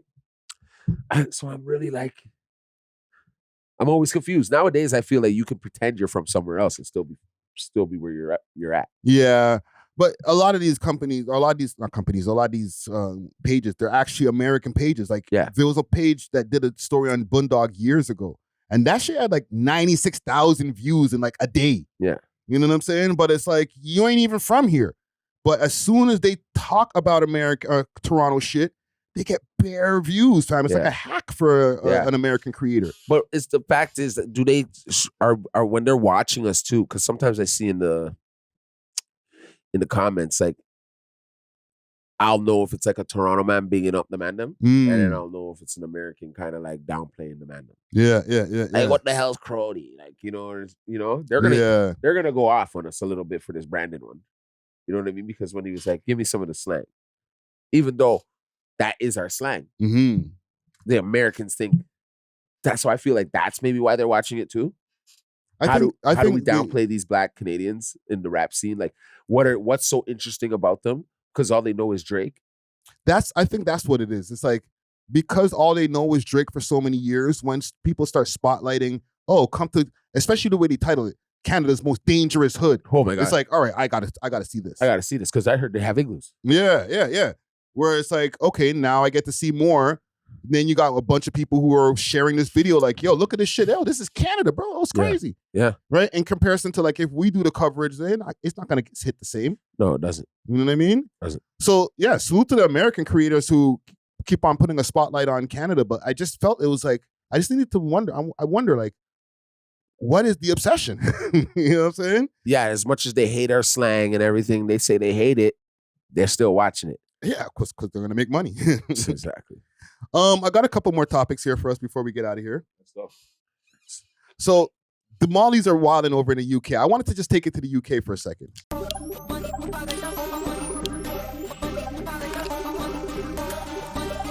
I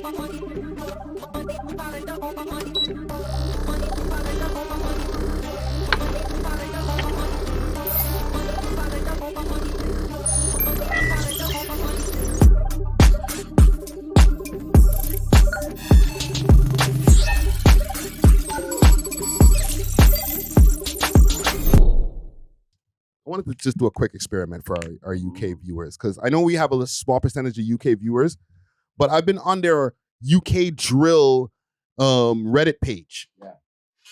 Apparently, there's a $300 million crypto scam and a $3 million kidnapping surrounding with a bunch of UK rappers involved, bro. Sick. So let me see if I can read this title. I've received the information from So Broad Day and Camden Somalis hack 300 millions worth of Bitcoin, causing Broadway to be kidnapped. Or Broad Day. some of what I'm about to tell you. Who's Broad Day? So I guess Broad Day he's a UK drill rapper. Right now they're saying that he's being held for ransom for $3 million. This is what I'm finding on the UK drill Reddit right now. So how did they? Hold on. So I'll play a little bit of the video. We'll break it Shortly down. after the funds began to be laundered via 6 Okay, instances. I get it now. 2025, Sorry. A suspicious transfer was made from a potential victim for 3,520 Bitcoin, which is roughly $330.7 million. Shortly after the funds began to be laundered via 6 instant exchanges and were swapped for XMR, causing the XMR price to spike 50%. We later found out that an elderly US individual was the victim of the devastating $330 million Bitcoin heist, now ranked as the 5th largest in crypto hack history. The attacker used advanced social engineering tactics to gain access to the victim's wallet. On-chain investigator Zach XPT said in an April 30th update on Twitter. Now, according to my source, the hackers were a crypto group known as CMF, which stands for Camden Marley Fraudsters, who hit the lick using social engineering to bypass key defenses. Broad Day, who you all know as an active gang member and HRB member, is related to one of the hackers. This is how he was able to acquire some of the riches. Now, Broad Day would then purchase a Patek from LBDBE, and he was going to link him to give him the rest of the money for it in America. However, when he went to meet him, BA got kidnapped by Gutter DBE and is still very much kidnapped. My sources tell me he's being held ransom for some of the crypto share. For a man as slimy as Broad Day, you'd expect him to be a bit more careful. Now the What the heck is going on? I want to watch this. It's like a movie, again. right? Yo, send this to me right now. Oh man, it's real life shit that's happening right now. Salute to Skyboy for this video over here. I guess he's a UK creator. I'm gonna subscribe to him, bro. He's like, yo. I think he's like a UK rock boy ninja or something. You know what I'm saying? Yeah, man. It's going down out there. So $300 worth or $300 million worth of Bitcoin. This Broad Day guy was part of the gang. I guess started spending up some of the money, and then he got kidnapped, bro. But by who? The people them that you stole it from, or someone that just wants something? I think somebody who just wants to hold him for ransom because they know that they got they're up 300 mil. Because the guys want 3 mil. Yeah, and if you're alive, you want him dead or alive? You want him alive? Give us 3 mil. I heard you just got up 300 mil off of this Bitcoin heist. Ooh, wrong person started yapping around in the streets, bro.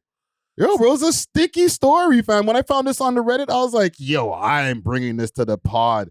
This is some high stakes crime mystery shit, bro.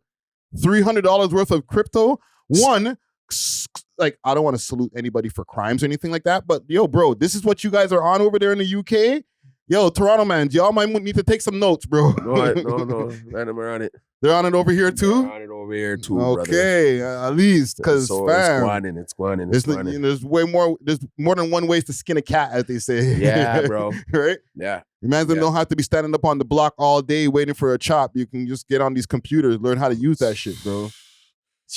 The man went bypass the security. Mm-hmm. And So that means you either knew somebody with it or you went into different multiple accounts. Yeah. And they got a guy who's good at that shit, break him off a percentage. You know, I'm sure whoever was their hacker or whatever. It's his cousin. It's Brad Day's cousin. There you go. Imagine the percentage he got for that, bro. Say he didn't get none.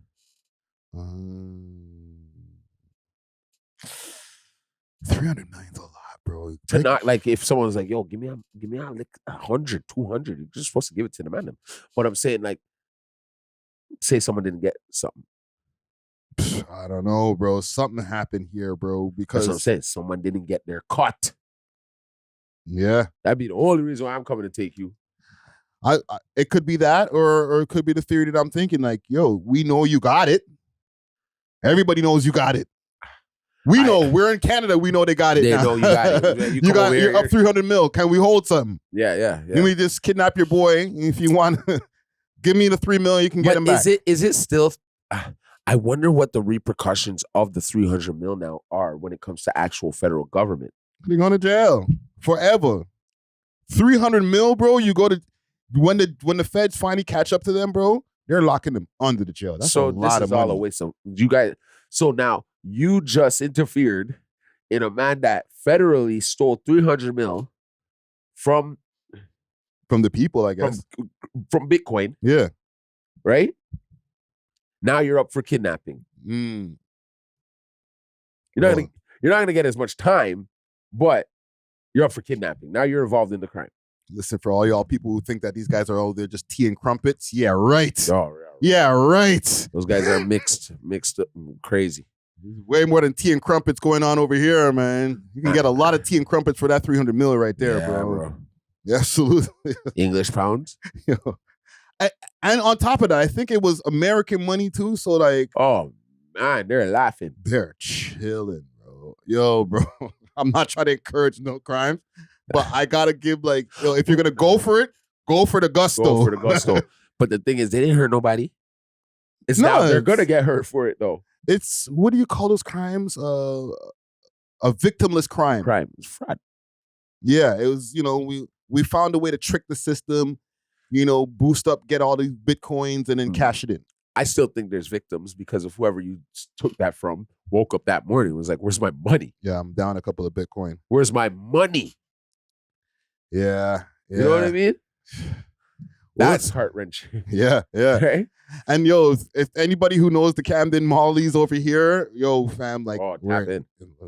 Yeah, maybe tap in. No, tap in. Tap in. I want to know more.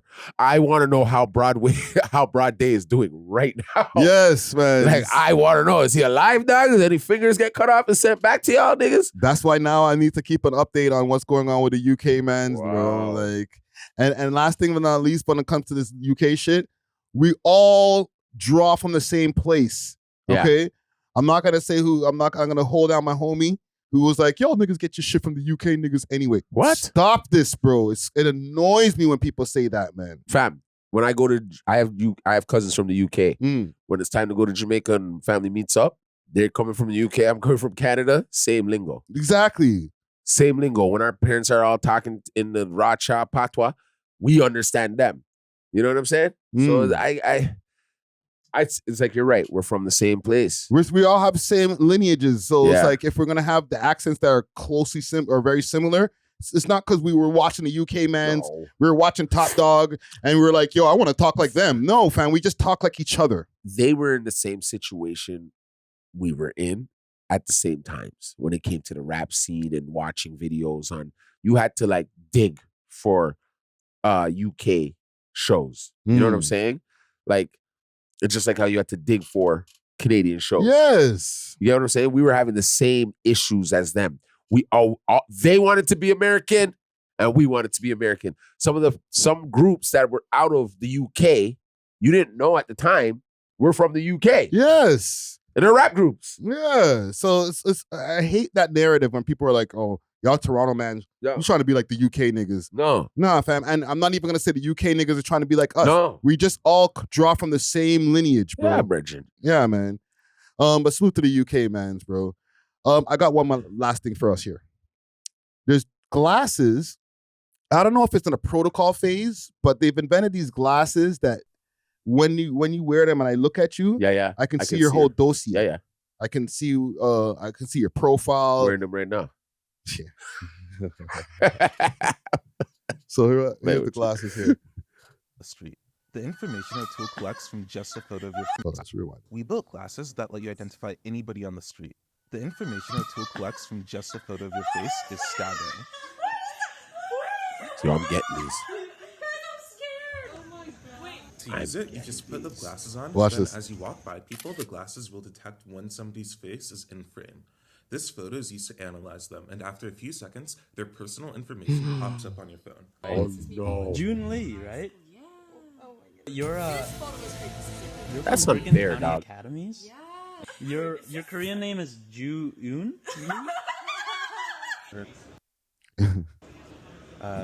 Cambridge Community Foundation. Oh, hi, Oh, ma'am. no. Wait, are you Betsy? Yes. Oh, okay. I think I met you through like the Cambridge Community Foundation, right? Okay. Yeah. It's great to meet you. I'm Kane. Never met her in his damn life. You want to take a walk with me right now? That's all it takes. You want to come with me here right now with me? That just made my skin crawl, broski. You might go. Hey, long time no see. Or hey, I guess you're like doesn't look maybe looks but familiar. you just Sure. said my mom's name and called out everything I like, where I live and everything. Yeah. This is where we're going, bro. You know what? I would get these glasses though. Yeah, but then somebody can use them on you. Remember And then that. I'm gonna use them back. We're just We're know both staring everything. at each other like, yo, yeah. Well, you know what I mean? We're just looking at each other's high school diplomas, and everything, shit. bro. Like, perfect way for me to interview people.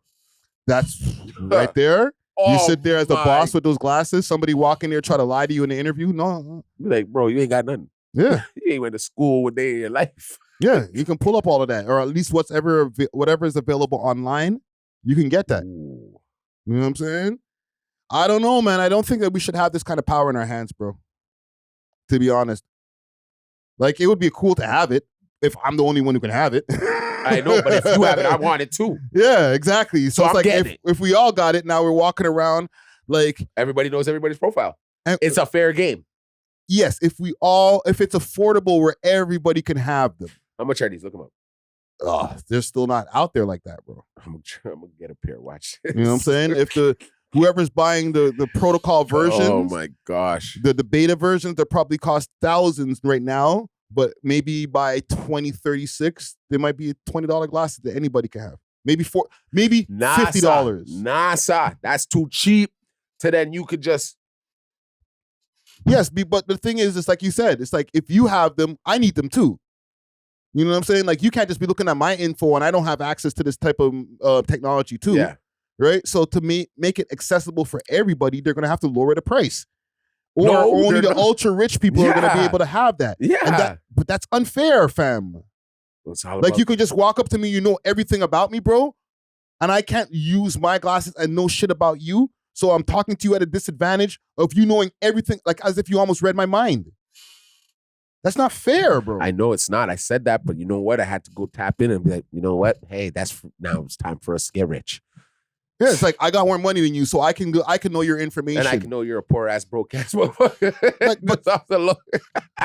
Yeah, but if I had my glasses, I can look at you and see that you got your money from doing some weird shit, or behind the scenes you might have done some weird shit. No, you probably won't know all that, but you'll know what school they went to. You'll know where they work. You Yeah. know where they live. You know what's going in. You lied about your degree. I can see it through my glasses. Because you're not in the Ontario Yeah. degrees, like whatever. Yeah. You know what I mean? Your Yeah. name's not registered. So at least if I'm the poor person looking at this rich person, at least I can know something about them too. That's the difference. What you just said, rich on poor. Yeah. You know what would have to happen? Poor man would have to find those on the floor, Hope they still work. pick them up. And you right, but by that time they're probably like you can lock it down from your phone. You know what I mean? Yeah. I just don't know about where we're going with this technology, man. Like how much do we need to know about each other, bro? There's Like an how much do we really need to know? You know what? I don't want to know nothing.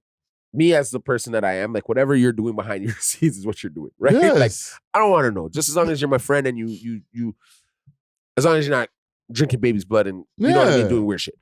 But I don't want to know. You know what I mean? Yeah. But there are people who do because of their gain, the gains that they can have. There's people that are wanting to be CEOs next, right? Yes.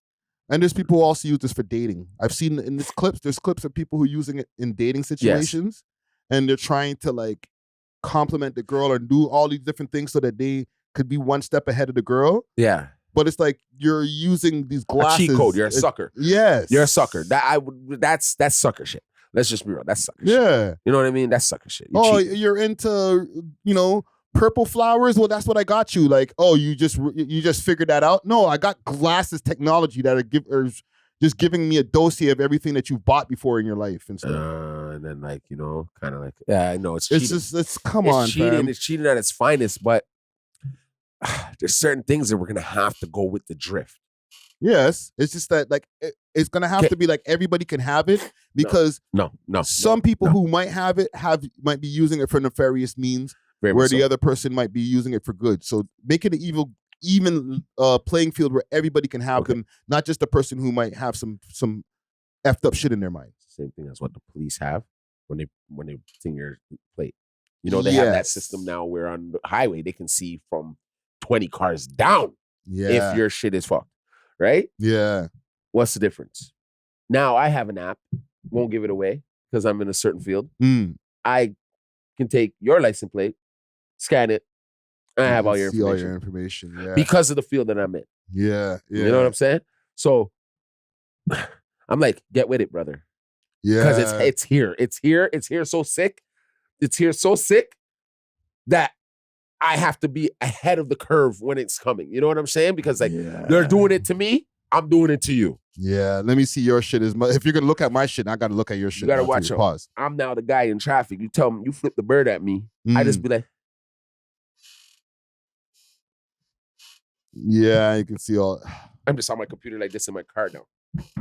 We're going to a scary place, bro. I could literally roll back up beside you, wind on the window, and call out your address. Sickening, scary. Yeah. Knowing that I see in the world I'm in, and then because it's given to me as the technology to prove something, I'm like, wow, they're using this on us already. Yeah. They're just now putting it in the hands because now they have something bigger coming for you. You get what I'm saying? Yeah, I feel like once you start getting to the point where we can see it, then like they already enhanced theirs. They're already past theirs. Yes. They're past that shit. They're passing you down the crumbs now and say, yeah, you guys can take that. That's soft. Yeah. So that's why I said now I have something that can, because I got passed down now because it's soft. Yeah.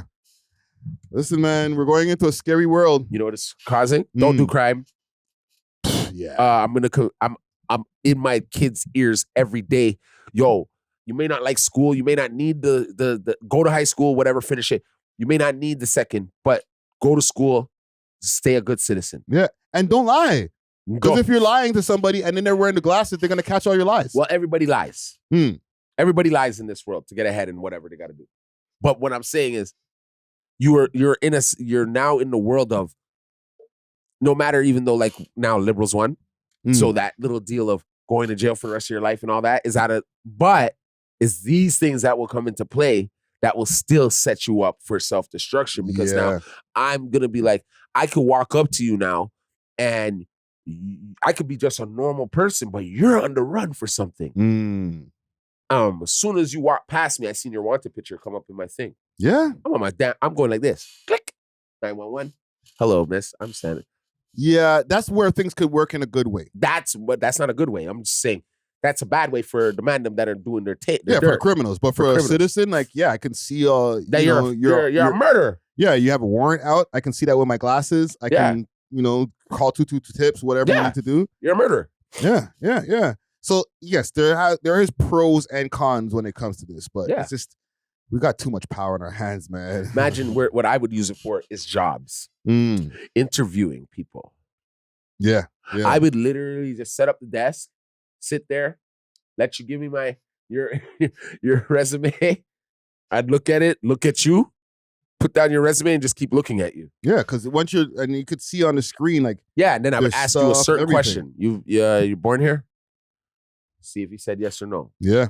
You a criminal? You ever been in jail? You know what I mean? Yeah. Let's see. Because it's already saying, I did 5 years. Yeah. See if he It'll said all no. pop up on the screen. Then I'm going like this in my computer. He said no, but really it's a yes. Boom. Okay. Boom. Disqualified. Yeah. All right. We'll call you later to let you know if you have the job. But really, you don't already. You don't got the job. You don't got the job because we've seen that you We are. caught you in like 4 lies, bro. You're a damn liar. Yeah. Yeah. Yeah. Oh, imagine now, girls. If mans have that on and they're talking. This is what I'm saying, bro. Woo, This is what yo. the technologists can get out. You're just catching up I down am at the coming end. home with those glasses on. I am coming home. All my kids, everybody. Yeah. That's what I'm saying. These glasses are out there and they're giving people unfair advantages, bro. No, it's crazy. I have an eye doctor appointment on Tuesday. I'm gonna go and really ask about these because I was talking to them about laser and stuff, right? But I see if the glasses are. The headaches will come. They were saying like, you got to be kind of like picked for this, right? So I was like, okay, cool. But I was thinking about getting a new fresh pair of glasses. Yeah, you might have to I'm tap going in. to. Yeah. I'm going to. Well, listen, salute to the people out there who are trying to up their technology game. That's a little tidbit for you out there. There's glasses that'll be able to get everything out there for them, man. And if they put them in like sunglasses form too, you're dead. Like Yeah, they already are the Ray-Bans, right? They're the ones I'm wearing. So I said I have them on right now. You don't even know. Listen, man. Watch out for anybody you see staring at you too long in a pair of glasses. I know. Right? And clicking the side. Like no, they don't gotta do that, fam. They literally they just, blink. just- But some of them they have to go like this. Yeah. Yeah. Yeah. You'll see. But yeah, man. Salute to the people out there, man. When under that under surveillance, bro. But let's wrap it up here for the evening here, man. We Thanks love for hip-hop. watching. If you enjoyed this video, please make sure to check out these other videos on the screen and make sure to like and subscribe. We love hip hop.